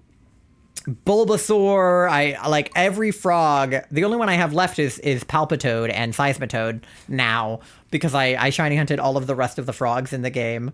It's so funny to me because I just knew you as Kat's friend and a member of the shiny hunting community, and now I'm like, wait a minute. Yeah, I've been here the whole time. I've been streaming since early 2021, like January 2021. So, like, yeah, I've been around for a hot minute.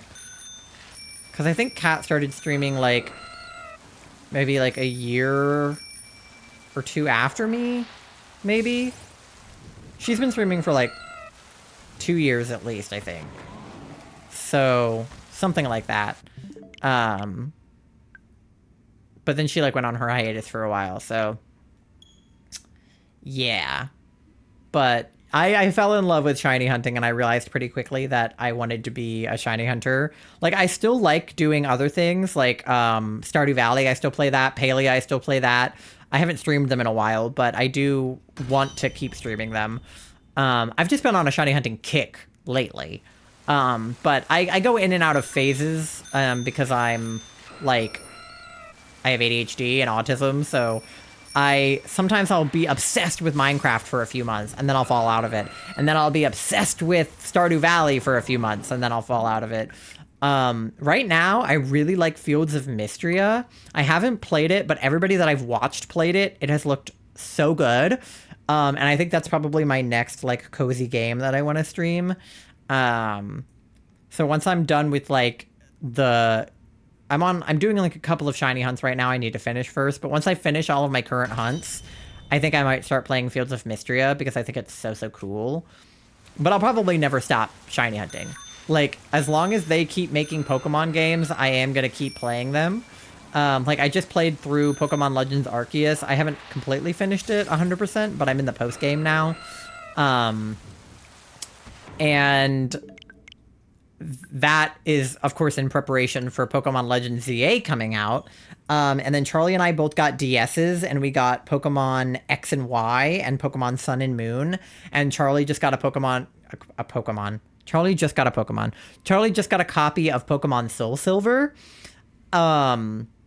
So we're starting to get into DS hunting, too, which is really exciting, because I've only ever hunted on the Switch. But I really want to start on the DS, too. I even made a scene so that I could have the Switch and the DS going, like, simultaneously. I don't have a capture card for my DS, though, so I might just put a webcam on it.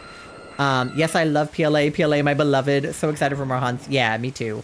I think it'll be really fun if if Charlie and I can hunt together, because for those of you who don't know, Charlie Moth 11, who is here in chat, is my partner. We are dating, and sometimes we kiss. We live together, and Charlie is also a streamer and shiny hunter. So if you're not following Charlie, you should, because they're cute and fun. But since we live together and we both have streaming setups, sometimes we stream together and we shiny hunt together. So what we really want to do is have both Switches and both DSs running and doing like a big 4-way hunt, because I think that would be really cool. Because I follow some people that do like hunts where they have like 12 DSs at once or something crazy, or like 4 DSs at once, or, you know, whatever. And like, I don't have that much money. I don't have that many DSs, but Charlie and I both have a DS and we both have a Switch, so that's enough. Am I whimsical and fun? This place is great. It's whimsical and fun. Yeah. You're whimsical and fun. Oh my god, this song is not the vibe right now. Evanescence, please. Pierce the Veil, much better. Okay. Yeah, no, Charlie is awesome.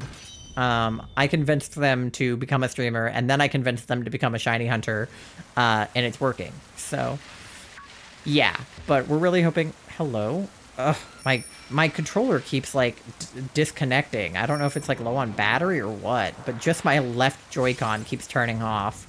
So then I just start driving into the distance. Okay, we're at 273 with half an hour to go. I feel like we will definitely get to 300 by the end of the night. Food. Okay. I have an ad coming up in a few minutes. So how about I get to 275 and then I'll go get the food. How about that? All right. Aerodactyl, come here. Come here, Aerodactyl. Aerodactyl. Excuse me. Thank you. All right. One more. And then I'll go on BRB real fast to grab the food. And then we'll just do more until the end of stream. This will probably be our last BRB. I usually stream for like 4 hours from like 8 to midnight Eastern time. So it's 11:30 now. So at least 30 more minutes. Maybe a little longer. I'm not super EP, so I could probably keep going. We'll see how many we get by midnight, and if I think I can get a little bit further. Because last stream, I said I was going to go to 750, and I didn't because I got tired. And then Kabuto was number 730. So if I had just gone to 750, I would have gotten him. So I'm like, okay, I'll go to 300. But what if Aerodactyl is going to be number 350? You know, or something. So I'll see. I'll see how many we can do. But like I said, these resets take about... Okay, wait, that was 275. Okay, I'm going to go on a quick BRB and run a quick ad to go get the food and bring it to Charlie. You guys won't miss anything. I just like go on BRB and run ads at the same time. It's pretty similar to the way that Kat runs her streams. So you won't miss anything. Go to the bathroom, get a drink, get a snack if you need to, and do your checks. I also have checks.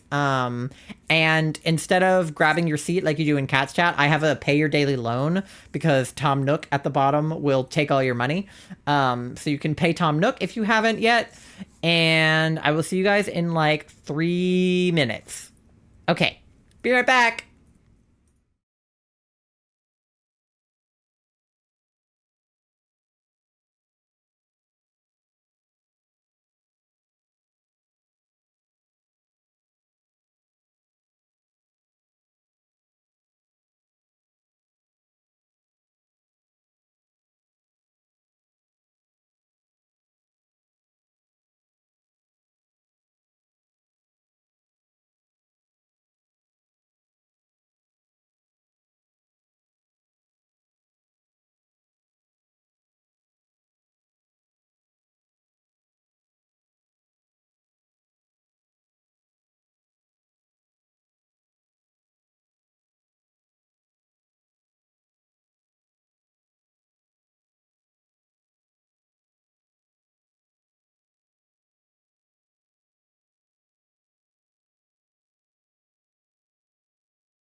All right, we're back. Oh, my frog fell off again. I'll have to tighten him for sure, but that's okay. I have Fuge. I need to figure out how I'm going to eat it. Hold on. Let me move my notebook. I got a baked potato from Wendy's and French fries.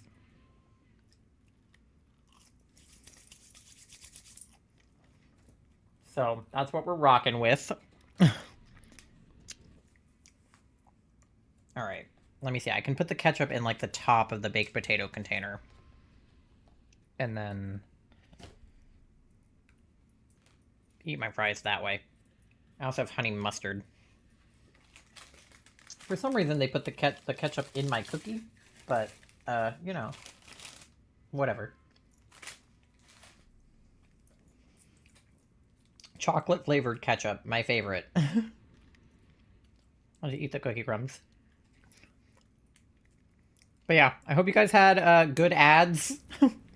Or no ads. Ideally.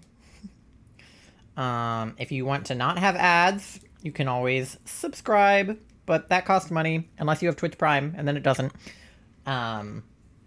So, obviously, nobody is expected to subscribe, but if you want to not have ads, that will do that for you. But you're not missing out on anything if you do have ads. I don't like punishing people for not being subscribed and making them watch ads. Like, I don't have a choice but to make you guys watch ads, because that is how Twitch works when you are affiliated or a partner. Like, you have to watch ads at some point, but I like putting the ads when I'm on BRB so that you're not, like, punished for not being subscribed. You know? Ooh. Charlie, did they give us napkins? Yeah. I need a napkin. Otherwise, I'm going to get this all over my hands. Alright, but we have some Aerodactyls to look for. So we shall do that. Sir, hello. Come down. Thank you. Normie. It's a normie Aerodactyl. What a loser. Alright. The good news is I can kind of, like, bite into my potato during loading screens. Because sometimes when you're shiny hunting, it's like, especially if you're shiny hunting in Scarlet Violet and you're using a sandwich, like, you're kind of, like, riding around looking the whole time, and I can only eat, like, during picnics, but with this, I can kind of spam A with one hand, and then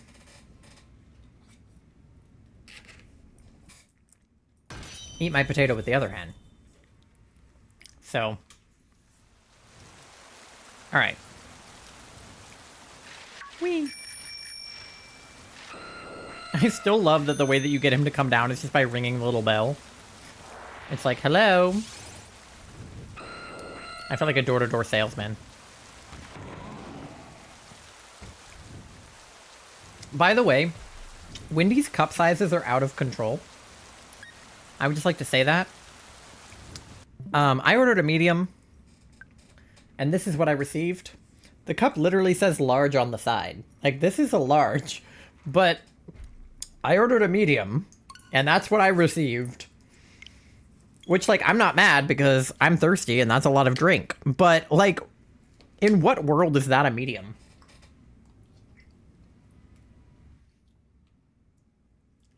Even their actual medium is gigantic.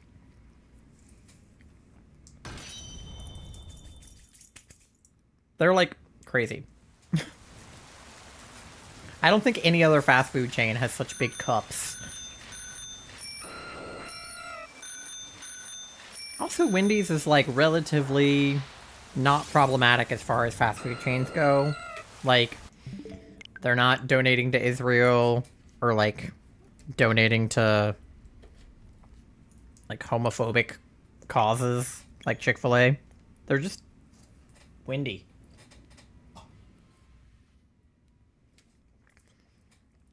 Which is kind of slay of them.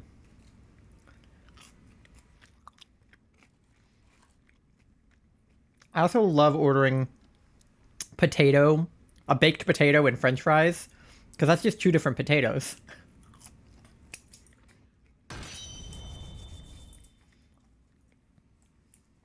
potato in 2 different forms.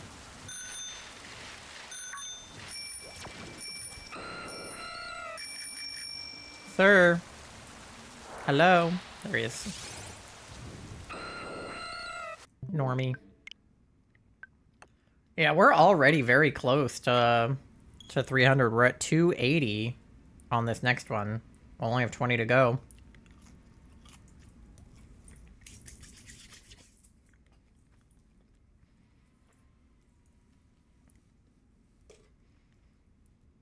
It's also what I ordered. Yeah. Charlie also ordered a medium and received a large. So, as long as they only charged us for a medium. Maybe they were out of medium cups or something.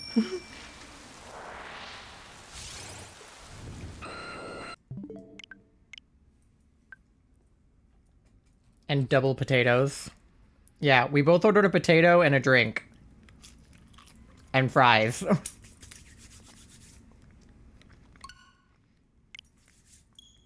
We ordered basically the same thing.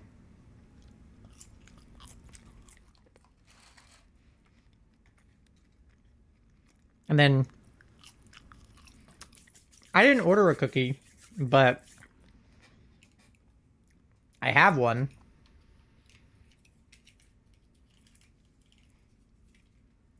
I surprised you with that. Yes, Charlie surprise ordered me a cookie.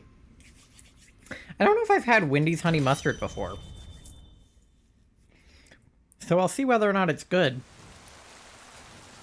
I mean, most honey mustard is good, but like, you know how it tastes different from different restaurants? And I have autism, so let's see how good it is. I did not put enough of it on that fry to find out if it was good or not. Hold on. That was a baby taste. I need to put an actual amount on. There we go. Okay.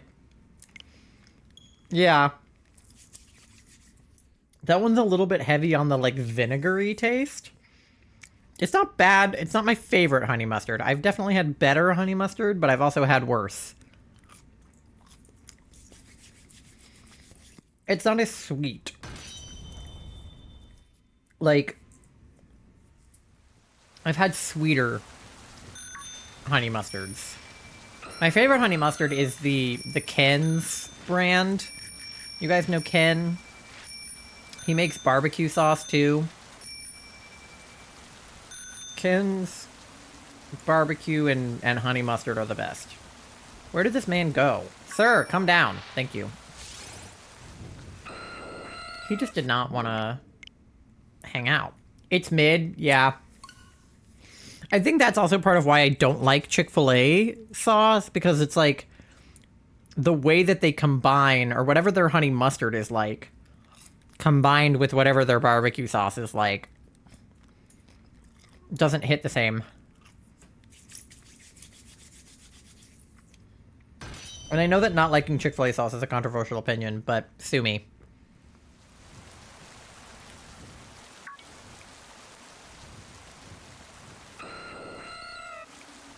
Might taste better on the baked potato than on the fries. I usually prefer doing my fries with just like ketchup or ranch, but I really like putting chicken nuggets into honey mustard. I think it interacts better. Something about just fries with honey mustard, like, it's not as good. So I'm gonna put some on my baked potato and see if that makes it any better.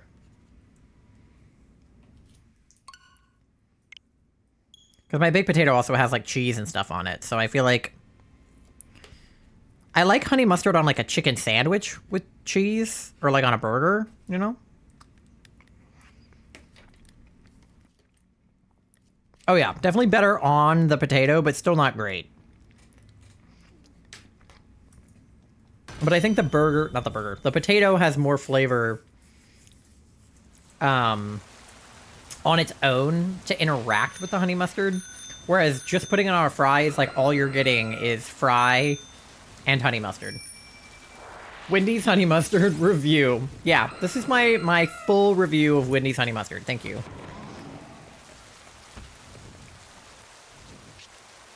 Their ketchup's good, and I love their lemonade. Dave's Lemonade, I think it is. I don't know who Dave is, but his lemonade fucks.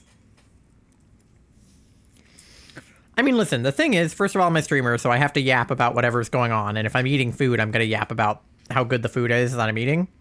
Or not good. But also, I'm kind of a foodie low-key. Like,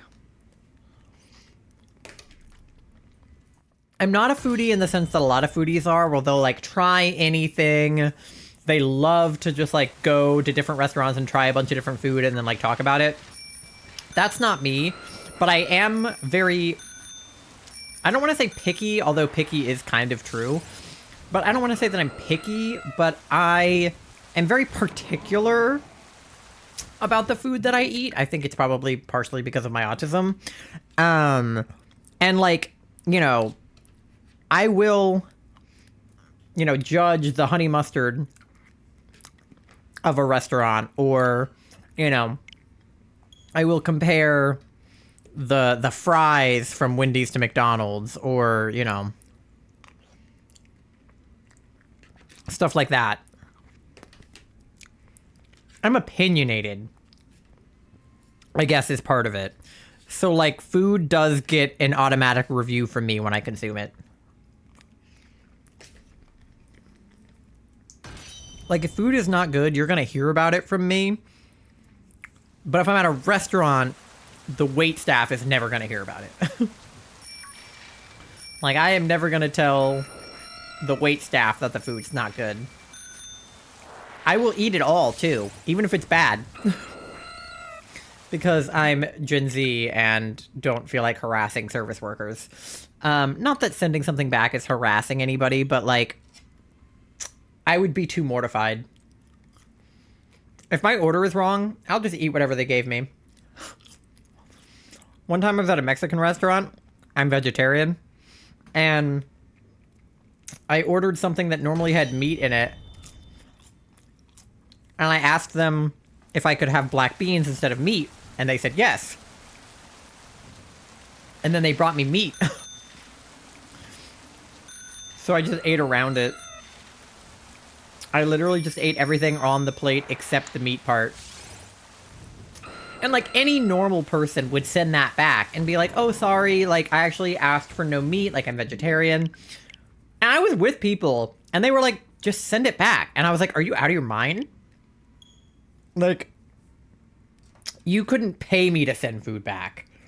I'll just eat it. It's fine. Whatever. You know?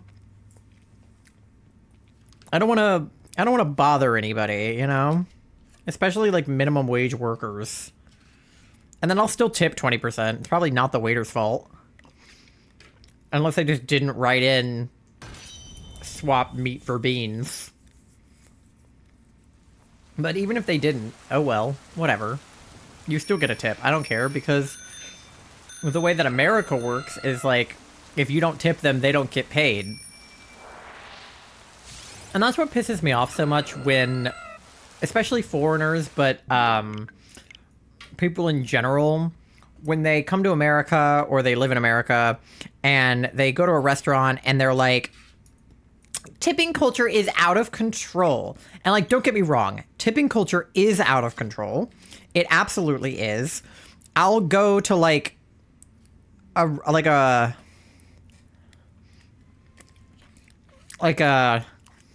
you know, like a self-serve frozen yogurt place, and I'll pour my yogurt myself and put the toppings on it myself. And then the person at the register will just weigh it and then tell me how much it costs. And then they'll turn the little iPad around and ask me to tip them. And I'm like, I made the yogurt myself. Why would I tip you for that? You know what I mean? But tipping culture being out of control is not the fault of the people being tipped. It's the fault of the person who pays them. If you are not paying your employees enough before tips that I have to tip them for them to take money home, yes, that is out of control. And that is also your fault, not the tipped employee's fault. So when people come to America that are foreign, or they just are an American who happens to be a dick, that is like, I never tip. Tipping culture is out of control. Like, I would never tip anybody. You're saying that you're okay with them working all night to serve you and not be paid for that. That's just cruel.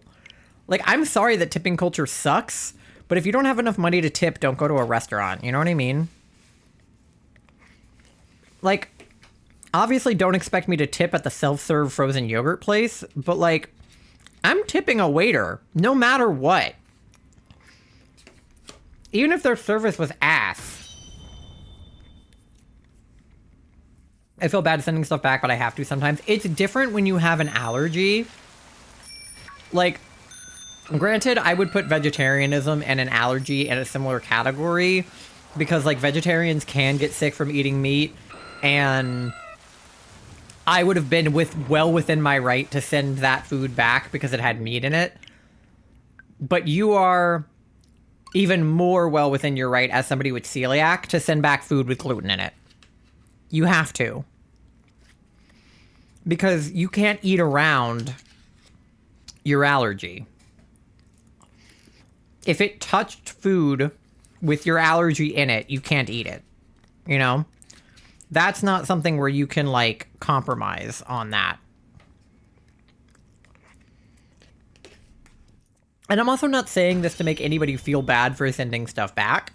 You are well within your right to send food back if you don't like it, if it isn't what you asked for, if it has gluten in it and you have a gluten allergy, if you ordered it well done and it came medium rare. Like, those are all valid reasons to send something back. I was raised by a father that would send food back in a not very nice way. He would get his burger, you know, he ordered it medium rare, it came well done, whatever. And, you know, he's like to the waiter, "This is ridiculous. I'm not going to eat this. Are you kidding? It's like a hockey puck, you know?" And he was right to send it back if he's not going to be able to eat it that way. But I think it just stressed me out as a child with anxiety.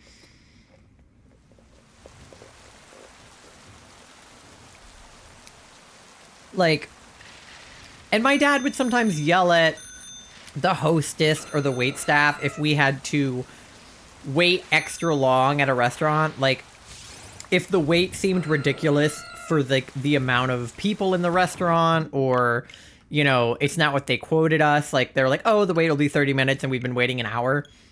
My dad is the type of person to, like, yell at somebody over that, which kind of stresses me out. And I don't think that he should yell at people.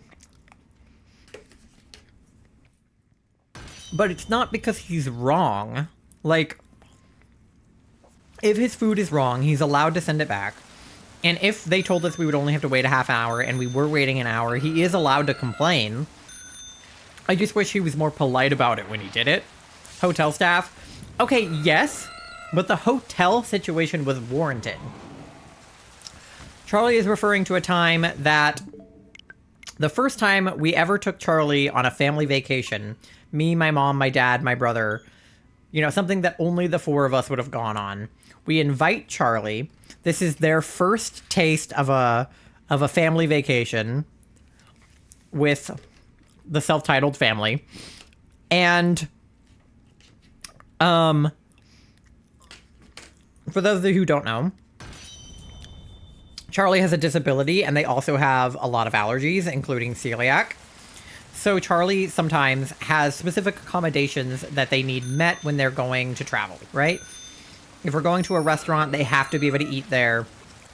If we're staying in a hotel, they have to be able to get to the room without stairs or, you know, much of a long walk, right? Like, they have a physical disability. They can't walk long distances. They can't walk upstairs very easily. So they have accommodations that need to be met when we go out, which is reasonable. We show up at the worst hotel you've ever fucking seen. This hotel is falling apart. The walls are peeling. There's holes in things. There's random stains that are not explained. There are bugs in the rooms. Like, it is a nasty hotel. A hotel that we never would have stayed in if we had seen it prior, but we booked it, like, you know, online or whatever, and the pictures didn't look bad. And the reviews weren't even that bad. And my dad had even stayed in that hotel before, years prior, when it wasn't that bad. Apparently it had changed management and gotten worse. But we were staying in this awful, terrible, not even staying. We had arrived at this awful, terrible hotel. And we knew we could not stay there. It was disgusting. It wasn't just like oh, they need to clean it. It was like the furniture's falling apart. Like, there's no way that we can stay here. And my mom is very particular. My mom is not an outdoorsy person. My mom does not like to not be the right temperature. Like, my mom is very particular about things. My brother used to be in Boy Scouts as a kid, and, like, Cub Scouts or whatever. And whenever we went camping, my mom could not stay in a tent. My mom is not somebody that can go camping. Like, you know, my mom isn't, like, the kind of person who's like, oh, it has to be a 5-star hotel. But, like, she likes things to be clean and not gross. Which, like, fair enough. So my mom starts crying because she sees the hotel room. She knows it's nasty. She immediately is just like, I can't stay here. I'm going to start crying. But it was like a no refunds kind of situation. Like, we had already booked. It was the day of our booking. We were not going to be easily refunded for this situation. One perk about this hotel was that it had a pool, which is great because Charlie and I, well, Charlie especially loves to swim, and we wanted to go to the pool. And the pool was on the top floor, but there was an elevator, so we were just going to take the elevator up to the pool because our room was on the first floor because Charlie has a disability, so we got a room on the first floor. Except for the elevator was broken, so we couldn't get to the top floor. Great. They offered us a better room. They were like, we're so sorry that this room is dirty and disgusting and has a hole in it and the walls are peeling and the furniture is falling apart. We'll offer you a different room. And so they did. And the other room that they offered us was better, but still bad. It was still gross. It was falling apart a little bit less. And it was also like on the second or third floor. So even though maybe that room would have been livable, Charlie would have had to walk up like 2 or 3 flights of stairs to get to that room with no elevator, which is like not reasonable for them to do. And was just not going to happen, right? So my dad goes off on this hotel staff for having a broken elevator, for having a dirty ass hotel, for not accommodating us for what we asked for, not offering us a refund when we said that there was no way we can stay in these rooms. You know, I need to speak with the manager. Manager comes out. I need to speak with your manager, you know, whatever. And normally this kind of thing would embarrass the hell out of me, and I would be upset with my dad for yelling. But in this particular case scenario, it was warranted. I cannot express to you how much we could not stay in that hotel. My mom, again, is crying. Charlie is now crying. Nobody's offering us a refund. Nobody's offering us better accommodations. The room that might be stayable is on a floor that Charlie can't easily get to. The pool is on the top floor, so there's no way they can easily get to the pool. It was just not going to happen. And it wasn't up to the par of hotels that my dad usually stays in. My dad travels a lot because he's a DJ.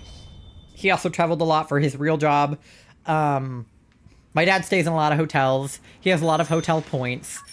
These are not the kinds of hotels he normally stays in. You know, again, we're not talking 5-star hotels. I'm not rich. My family's not rich. But, like, hotels that aren't crawling with bugs is usually what we stay in.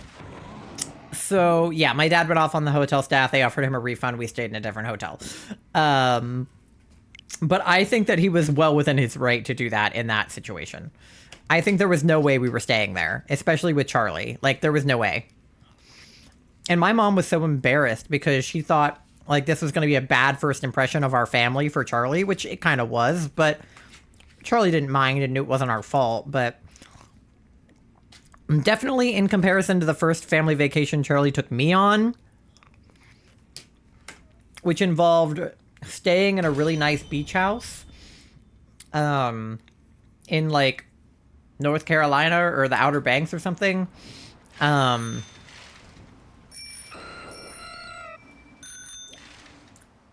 Like, there was definitely a price difference between the hotel that my family ended up in originally and the, like, really nice beach house that Charlie's family invited me to. I felt like I caused trouble of having to leave, but we wanted to leave. That's the thing.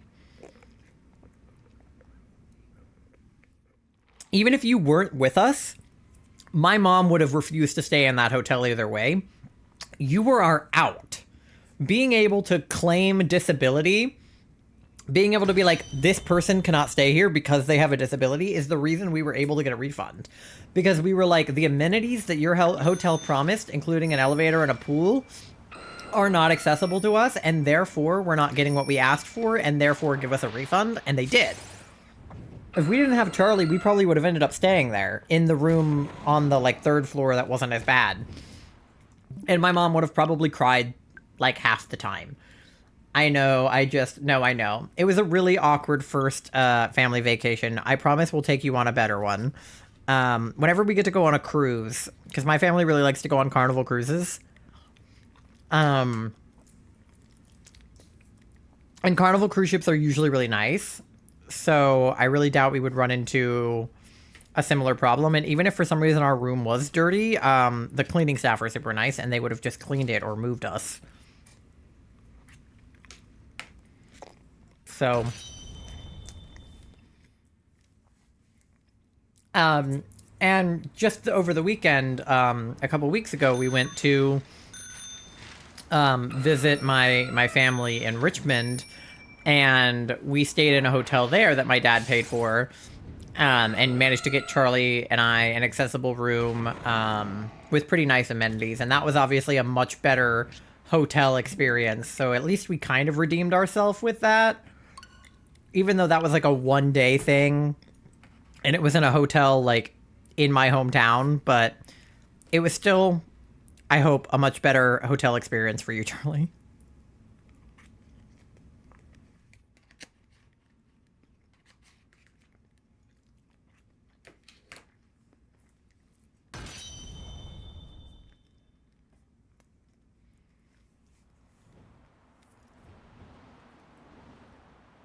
It's fine. If anything, it was a good impression because your family clearly cares about me and voice my needs. No, for sure.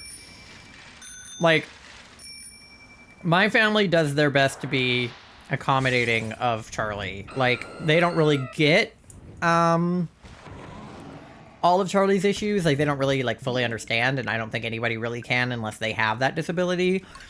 But, like, as far as Charlie's, like, allergies go, my parents, when I was still living at home, and I would bring Charlie home, my parents would try so hard to make Charlie something they could eat. One time we made this vegetarian chili recipe and then we accidentally put something with gluten in it, and my dad was like so upset because we had done everything right. We had just gotten the wrong Charlie and I, the recipe that we have, we use vegetarian ground beef in it. It's like, you know, Impossible ground beef or whatever. But my dad got a different brand that happened to have, like, barley in it. And Charlie can't have that. So we didn't realize until after we poured it in and I looked at the label. Because I realized it was a different brand. And I looked at the label and I was like, shit, guys, Charlie can't eat this. And luckily Charlie hadn't eaten any of it yet. We were still cooking it. But we were like, God damn it, we'd done everything right. The chili was still really good, though, so they were okay with it. But obviously, Charlie couldn't have any, so they ended up having to order food. And there were a couple of other times that my family cooked something that they thought maybe Charlie would be able to eat, but, like, for various reasons, Charlie can't have certain things. Vegetables, or sometimes Charlie just doesn't like certain textures, like... there was like a casserole that my mom made that I think Charlie could eat, but they didn't really like it.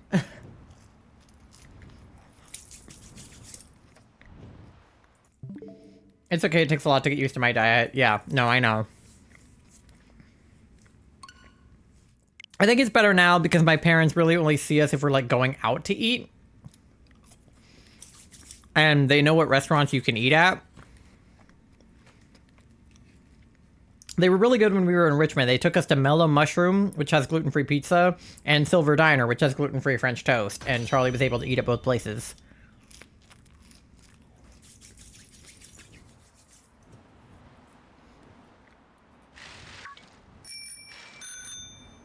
And then we went to another restaurant for my grandma's 90th birthday, and they had like a buffet style thing, but it was like a private buffet just for our party, and they just let Charlie go through the buffet first, so that even though there was stuff on the buffet that Charlie couldn't have, none of it touched, because people at buffets are nasty, right? They'll like grab something with a spoon and then touch their plate and then touch something else with the spoon and then touch their plate. So if their plate had any gluten on it, Charlie would get sick. So they just went through the buffet first, made sure to get everything that they wanted, and then was able to eat even though there was gluten at the buffet, because otherwise they wouldn't have been able to, like if they couldn't go through the buffet line first. I will say that my aunt tried to serve herself first, and my dad got up out of his chair and was like, "Laura, stop!" And she was like, "What?" All she had done was like take a scoop of the salad, so she hadn't glutened anything yet. But my dad was ready to kill her. He was like, "One rule, Charlie goes first through the buffet." Like, that is the one rule of this dinner. I swear to God.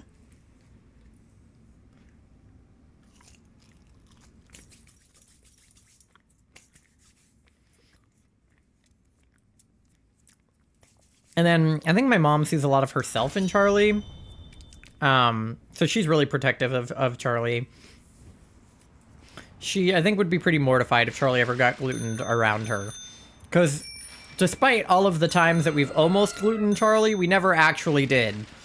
I've seen Charlie get glutened a few times, but I don't think my parents have. So that's good at least.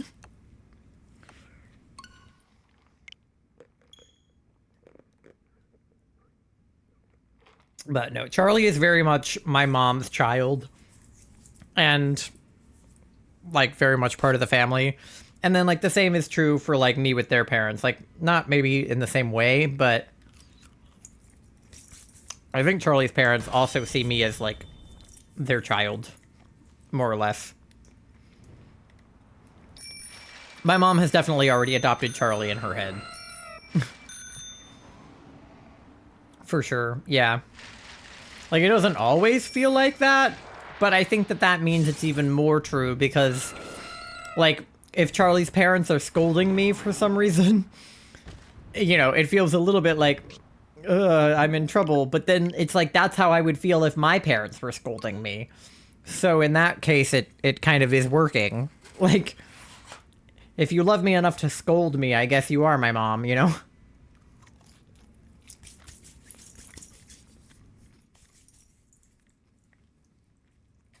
Being an adult with parents is really weird, because being a child with parents is like, you know, your parents are your parents, and they tell you what to do, and they make your bedtime, and, you know, you have to listen to them no matter what, and, like, they feed you, and you live in their house, and, you know, that is life. But being an adult with parents, especially when you don't live with them anymore, or, you know, in my case where they live across the country, it's like, when I see my parents, we're really just, like, hanging out. Like, you kind of just become friends with your parents after a certain age. Like, my mom just kind of, like, texts me about her day. And then I just text her about my day. And, you know, they don't scold you as much. Still sometimes, for sure, but not as much. And, you know, since you don't live with them and you don't necessarily have to follow their rules, it's like, I don't know. Usually your relationship gets a lot more casual with your parents after you become an adult. Not always. Some people obviously have worse relationships with their parents once they're an adult, because maybe they realize that they were, like, experiencing abuse as a child, or, like, that their parents just, like, don't like them. Some people's parents just straight up don't like them, which is, like, that sucks. I felt like for a little while that my parents didn't like me, but I definitely feel like they like me now. They keep begging me to come visit them in Florida, so I feel like That's what I do with my friends. I'm like, oh my god, I miss you. Come visit, you know? So.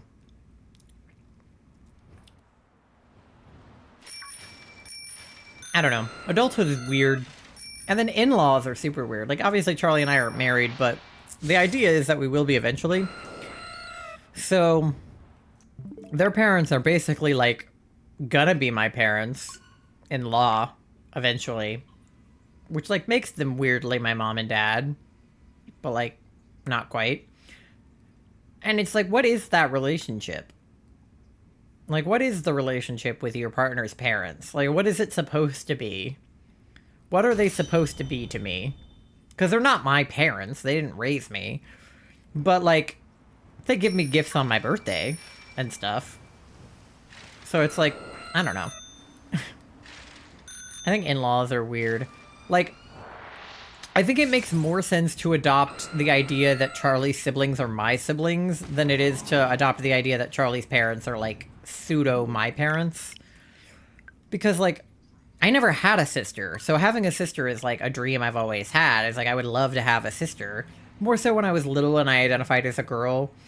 Now I don't really care what gender. I just wish I had a sibling that gave a shit about me. But, you know, Robin is very much like a sister to me, because I feel like growing up, some of my best friends that were girls were kind of like sisters to me. I used to joke that my friend B was my sister, but I actually kind of had a crush on her, so that would have been weird. But, you know. Like, I feel like childhood friendships, in a way, are a lot like a sisterhood. Like, being friends with girls is a lot like having a bunch of sisters, but they don't, like, actually live with you or actually grow up with you in the same way, and they have their own parents, so they're not really your siblings, but sometimes they can feel so close to you that they are your sibling.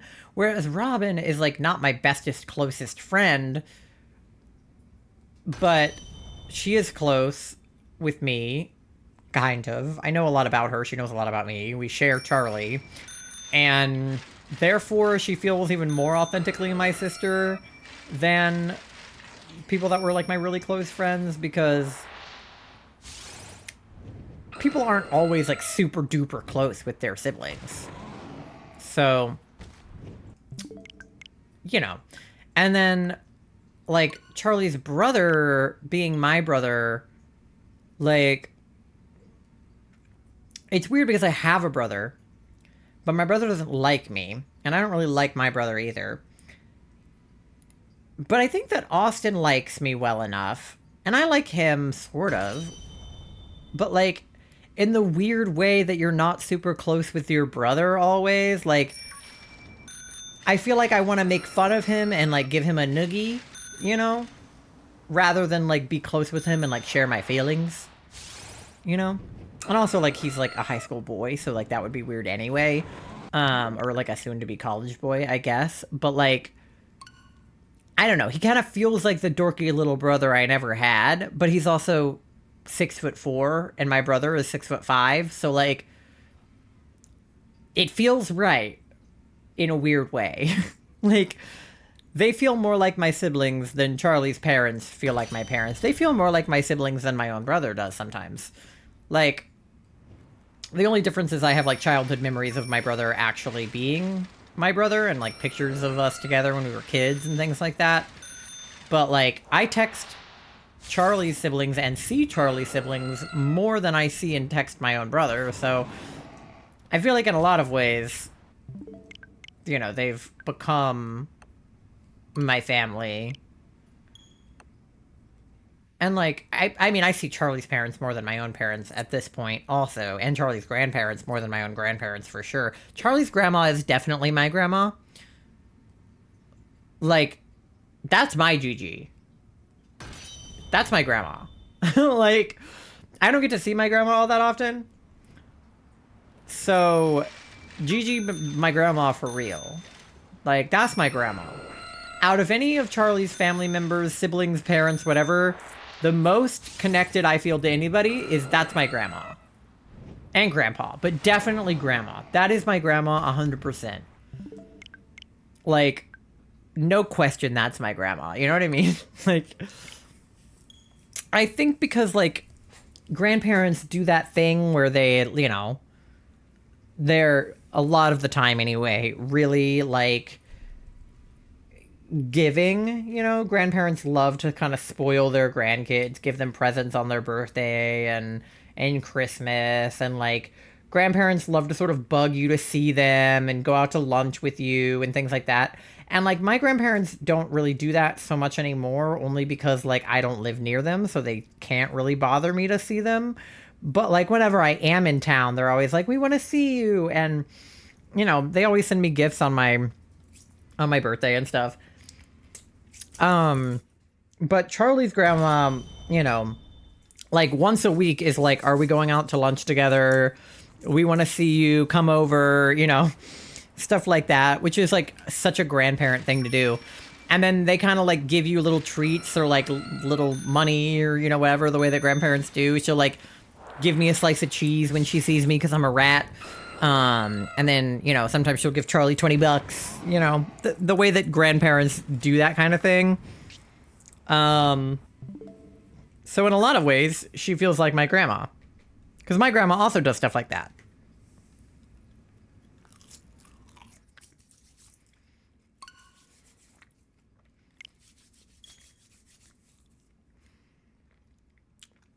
My actual grandma loves Charlie.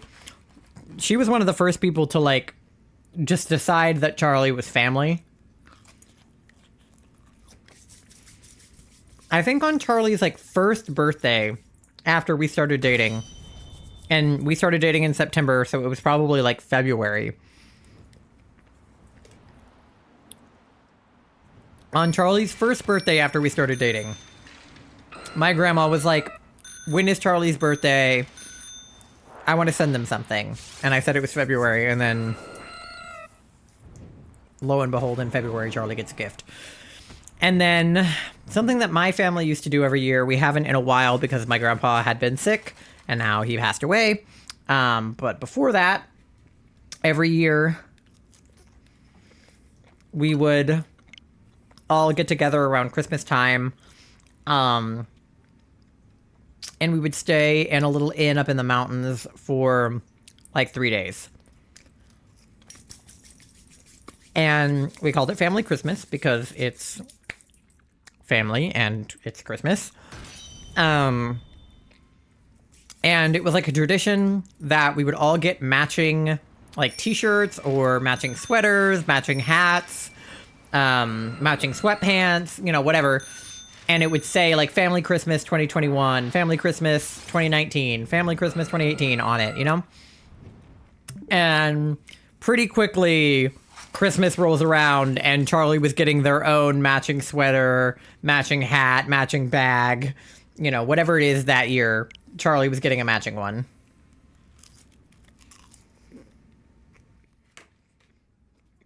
Which is very slay.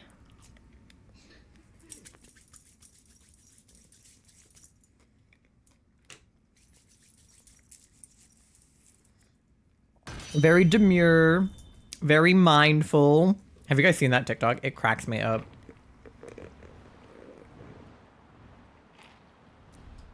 Notice how Charlie gets a family Christmas sweater every year.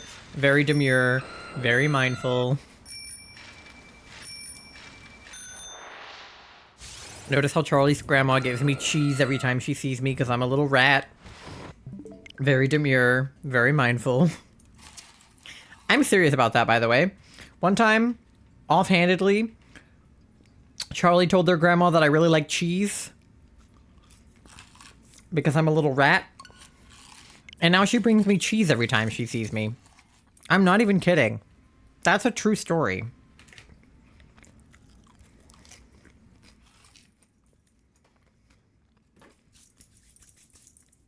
And, like, I can't even be mad because I do like cheese. It's just a really funny thing to receive as a gift every, like, week or so. Just to, like, get cheese handed to you. It's pretty hilarious. Like, what am I supposed to do? I mean, I love cheese, so, like, I'm gonna eat it.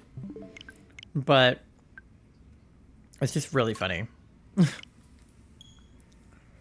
Alright, I finished my potato. I have my cookie, though. And we're at 325, so I'll probably do 25 more. Get us to 350 and then call it a night, I think. Because we started at like 700 Kabutos today. 715, I think. And then we did like 15 Kabuto encounters before we got a Kabuto. And now we've done like 225 Aerodactyl encounters, so...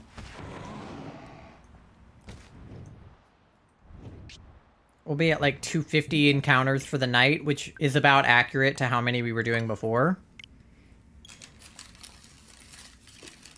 So, that's good.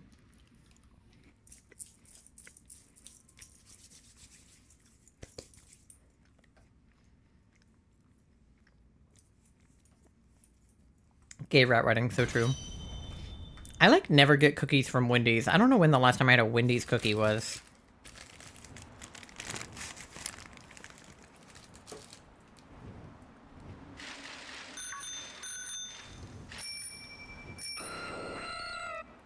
Aerodactyl. How was it? It's good. It's a little bit like crumbly. Like, it's not like a soft cookie. It's more of like a hard cookie, which isn't bad. I think McDonald's has more like soft, warm cookies. This one is more like you can like break it up into pieces.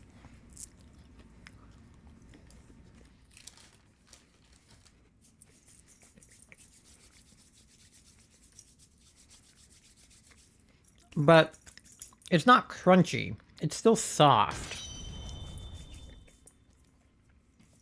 It's just not gooey. Because when I make cookies, I like them kind of gooey. I just prefer my cookies on the softer side. But this one is good because it's only crunchy around like the outside. And then it's like soft in the middle. But it's not like gooey. Like McDonald's cookies are like gooey. Which is also really good. But fuck McDonald's. But they are really good. But don't eat there because they're donating to Israel. But their cookies are good. But this is really good too. It's just a different kind of good. It's just a different kind of cookie.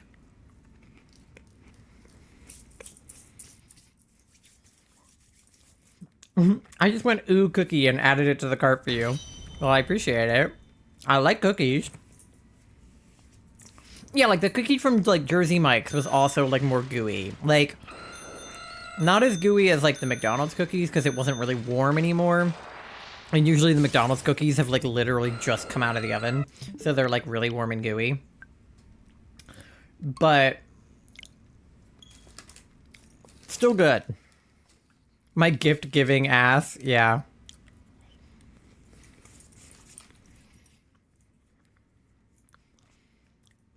I assume that you meant ass, but the fact that it auto-corrected to ASD is hilarious because that's autism spectrum disorder.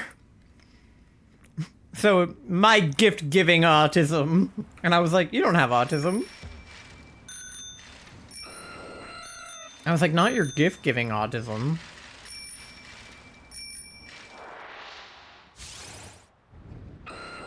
Ha ha ha ha ha, wait. LOL, oops. Why am I waiting? What am I waiting for?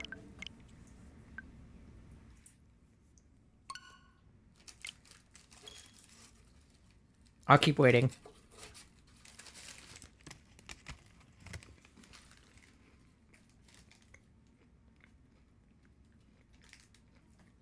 I'll just eat my cookie while I wait.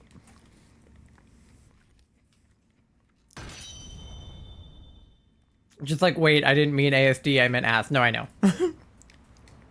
I was mostly kidding. Oh.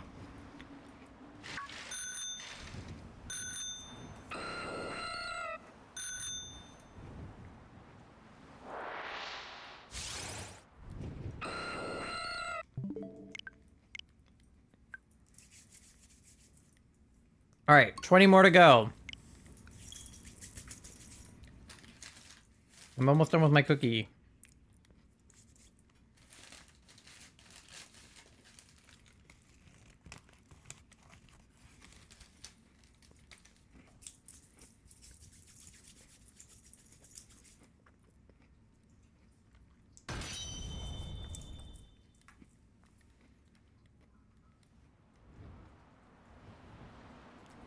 All right.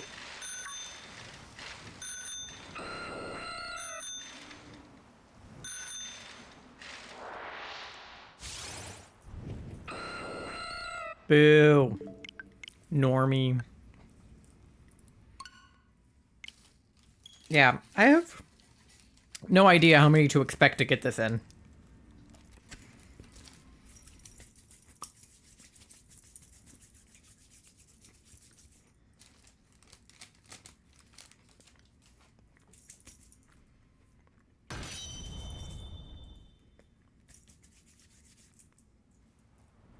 Because this is like 2 games in a row and 2 hunts in a row that I've like never gotten shinies. Like, I've never shiny hunted in BDSP or in Scarlet or Swish outside of DAs. I forgot what the word for DA was for a second. Oh, that was number 333. Angel number. Speedrun. Oh yeah. Let's speedrun the last little bit. Something that we do here is I put on speedrun music for the last like few minutes of my stream. Where's the playlist I've been using? I lost it. I had one on Spotify. I don't know, maybe I'll do a different one. This is ADHD speedrunning assignments. Oh wait, no, here it is. I found it. Just kidding.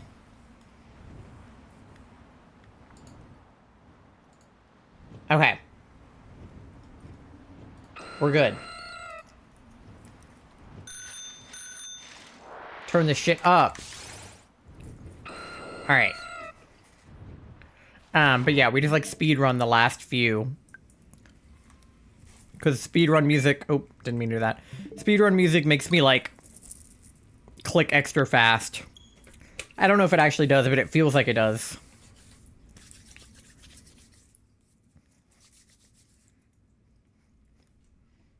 Here, let's turn it up. Alright, how's that? Is that a good volume, Charlie? Let's get speedrunning. Yes? Okay. As long as you can still hear me in the game, good.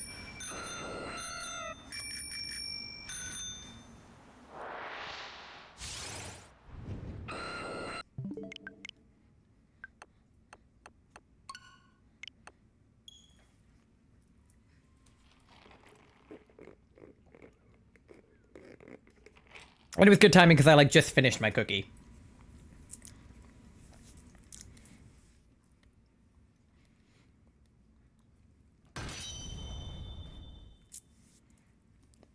Alright.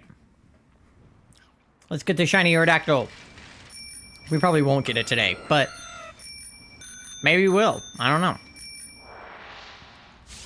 I say that and then there's like immediately a shiny Aerodactyl. There wasn't, but it would be really funny if there was. But yeah, like I said, I have no idea how many encounters to expect for this. And we've been doing it off stream, so again, I don't really know if 336 is actually the right number. There's a 99% chance that it's not.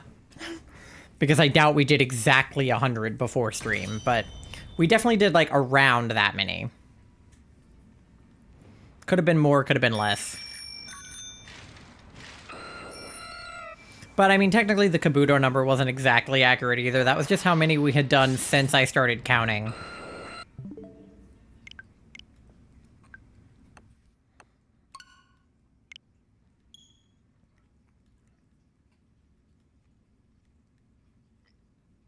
Alright, we're like 13 away. Let's go.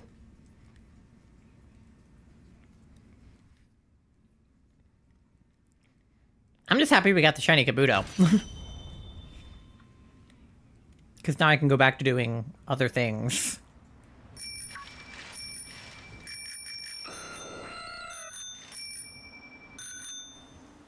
Hello. Literally the thing that takes the longest is just getting him to come down.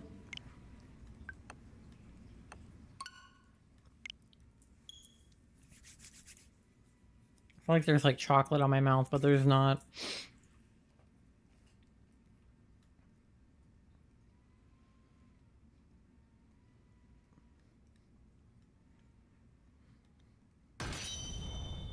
All right. Shiny Aerodactyl.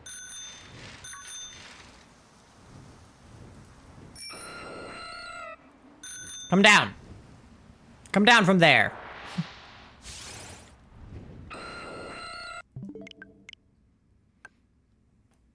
Mandy is snoozing hard back there. She can't hear the speedrun music, so she is just out cold. I feel like having the frog on these headphones is good too because you can't really see them. Like they kind of blend in with my hair a little bit. So it kind of just looks like he's sitting up there, which I kind of like. Because on my other headphones, you can obviously really tell that he's sitting on top of my headphones. Whereas the eyes look like they're attached to the headphones. Like a lot of times people think that my whole headset is just like one thing. But I have to be like, no, like the headset's from Razer and then these are like the attachments. But they blend in so well that like people genuinely think it's all one headset. Even though you can actually like tell it's Velcroed on, but people don't look that closely. But I don't even think Beam Team 3D, the people that made the little attachments, meant to make that green color the exact color of my headset. Like, I don't know if they knew they were making it like Razer green, but they did. Because both of my headsets from Razer have been the exact color. Like, this one might be a little bit lighter than my last one was, but it's definitely like Razer brand green. Like, it's a pretty similar hex code. Alright, we're 9 away. Let's go. We got this. We be speedrunning.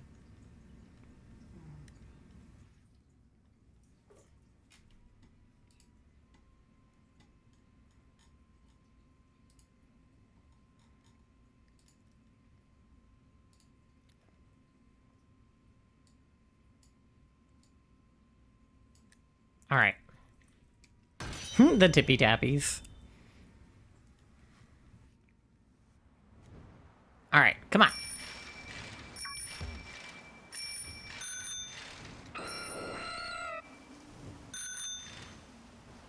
Come here.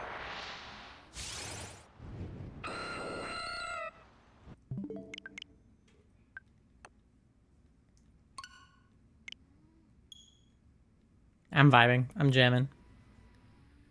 I love the tippy tappies though. I love the like bongo frog. It's one of the best emotes. I was so happy that the frog pack I got had that one because I had already commissioned an artist to make me a pack of emotes that had that in it. And then I was able to be like, actually, never mind. I don't need that one anymore.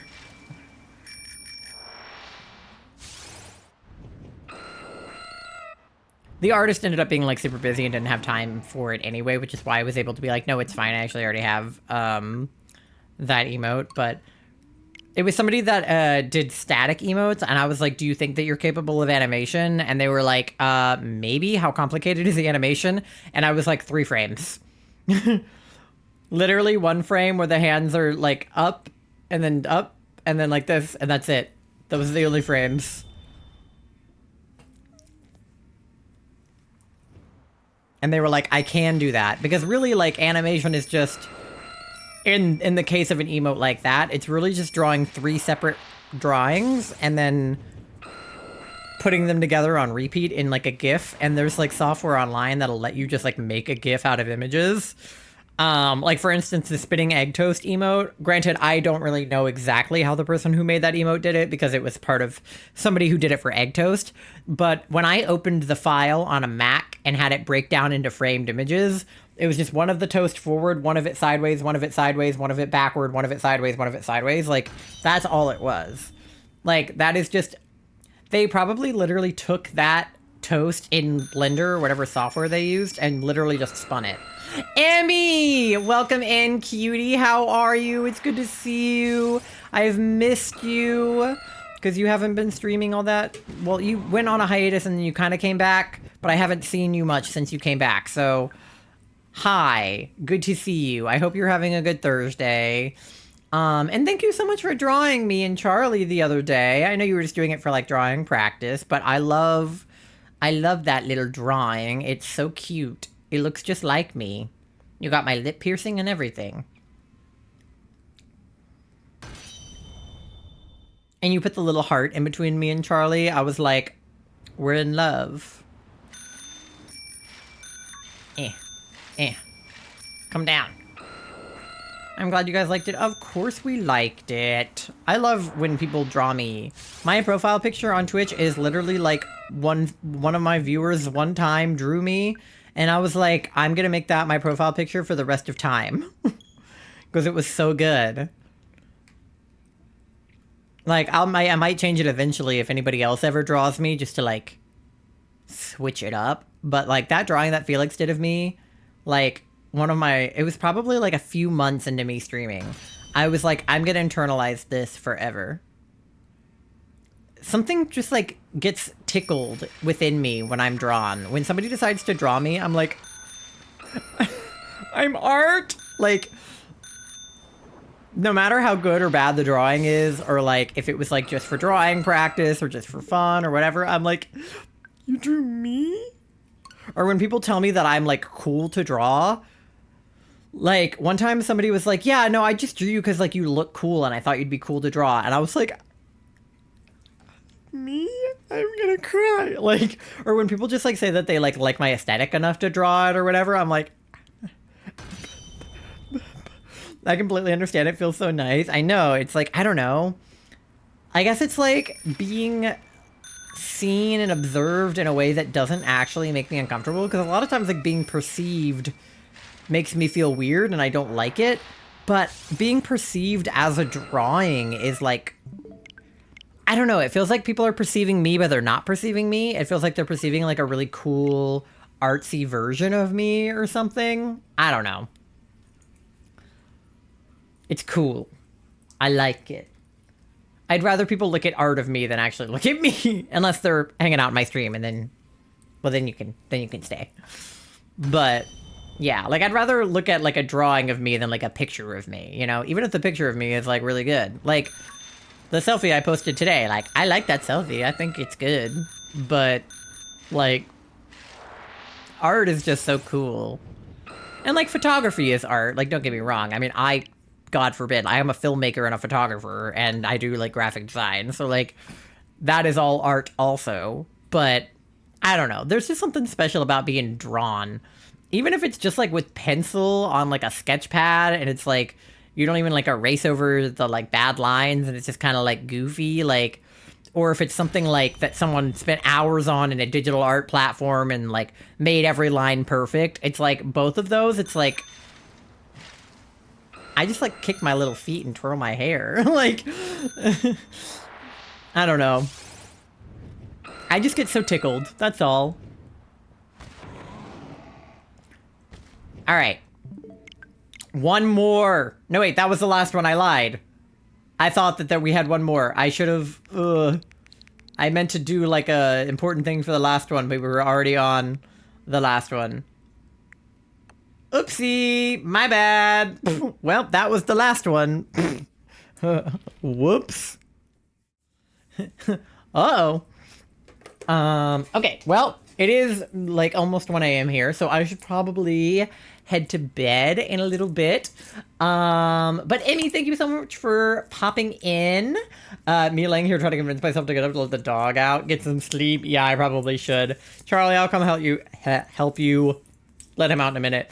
But thank you guys for hanging out. Thank you, Kat and Asha, for the raids, for bringing your communities in. I appreciate you. And everybody for the follows who came in with those raids. I will be live again tomorrow night on Austin's channel and Charlie's channel. Twitch.tv/favlam and Twitch.tv/CharlieMouth11. We are doing an Among Us night. I will not be streaming my POV, but Charlie might stream their POV, and Austin will be streaming, like, everybody's. And then Charlie will be live again on Saturday. We're going to be doing a horror night. So we'll be playing probably Phasmophobia or Demonologist or something akin to that. So we will see you then, 8 o'clock Eastern time for both of those. And I'll probably get back to playing like PLA and maybe something else next week, since we're kind of done with the fossil hunts. Or Dress to Impress. Yeah, we should play Dress to Impress on stream. I might do that Tuesday. What if we play Dress to Impress? Ooh, I like Dress to Impress. You guys fuck with Roblox? But yes, Charlie just put my socials into chat. You can follow me on all my social medias. I'm on TikTok, Twitter, YouTube, Instagram, and Threads. I usually tweet when I'm going to go live, and I post clips on TikTok and YouTube and things like that, on shorts and reels and all that jazz. You can also join my Discord if you want to hang out. We do community nights, movie nights, game nights, and things like that in there. Yes, I love Roblox. I had never played it before. And then I got invited to a Dress to Impress event, and I downloaded it for the first time. And now I'm obsessed with Dress to Impress. I have played almost no other games, but I do love Dress to Impress. And then, yes, you can also visit our coffee shop if you want to buy some of our jewelry that we make, or if you want to just give us a donation. That's cool, too. And yeah, I also post my schedule in the Discord and all my socials if you want to know when I will be live next. You can also drop a follow if you want to get notified on Twitch when I will be live next. I really appreciate it if you liked it here enough to follow me, but it's okay if not, I guess. But you get emotes if you follow, and you get even more emotes if you subscribe, so consider it. But let me go ahead and find somebody for us to raid. I don't know if anybody from Egg Toast is live at this hour, but we can definitely check. And then if not, I know that there are other people that I know that are live. So let me see. Okay, just the person we raided last time, so I won't raid them again twice in a row. So let's find somebody different, somebody new, somebody fun. Not Ethan. Ooh, somebody I follow is playing Fields of Mystria, which I was just talking about earlier. So let's go ahead and raid them. I think I've raided this person before. I have, but they are super cute, and they're playing Fields of Mystria, so let's do that. Have a great rest of your night. You too, Emmy. Thank you for hanging out. There are your raid messages. The first one is for anybody to use. The second one and third one are for subscribers only. So go ahead and grab whichever message works for you. Obviously, if you're subbed, you can use the sub one. If you're not, then you can't. That is how emotes work here on Twitch. So let me go ahead and get that raid started. We are raiding Moonlit Mads, who, like I said, is playing Fields of Mystria, and has a super cute PNG tuber and is bisexual, and she, her pronouns. Okay, yeah, so she is playing Fields of Mystria, which is like a little farming sim kind of similar to Stardew Valley. And that's super exciting. So go give her some love, send that raid message, let her know that you're from me, and I will see you guys next time. Next time I will be live on my channel will be Tuesday, at 8 p.m. Eastern time. So I would love to see you then. W stream, W chat. You guys are W.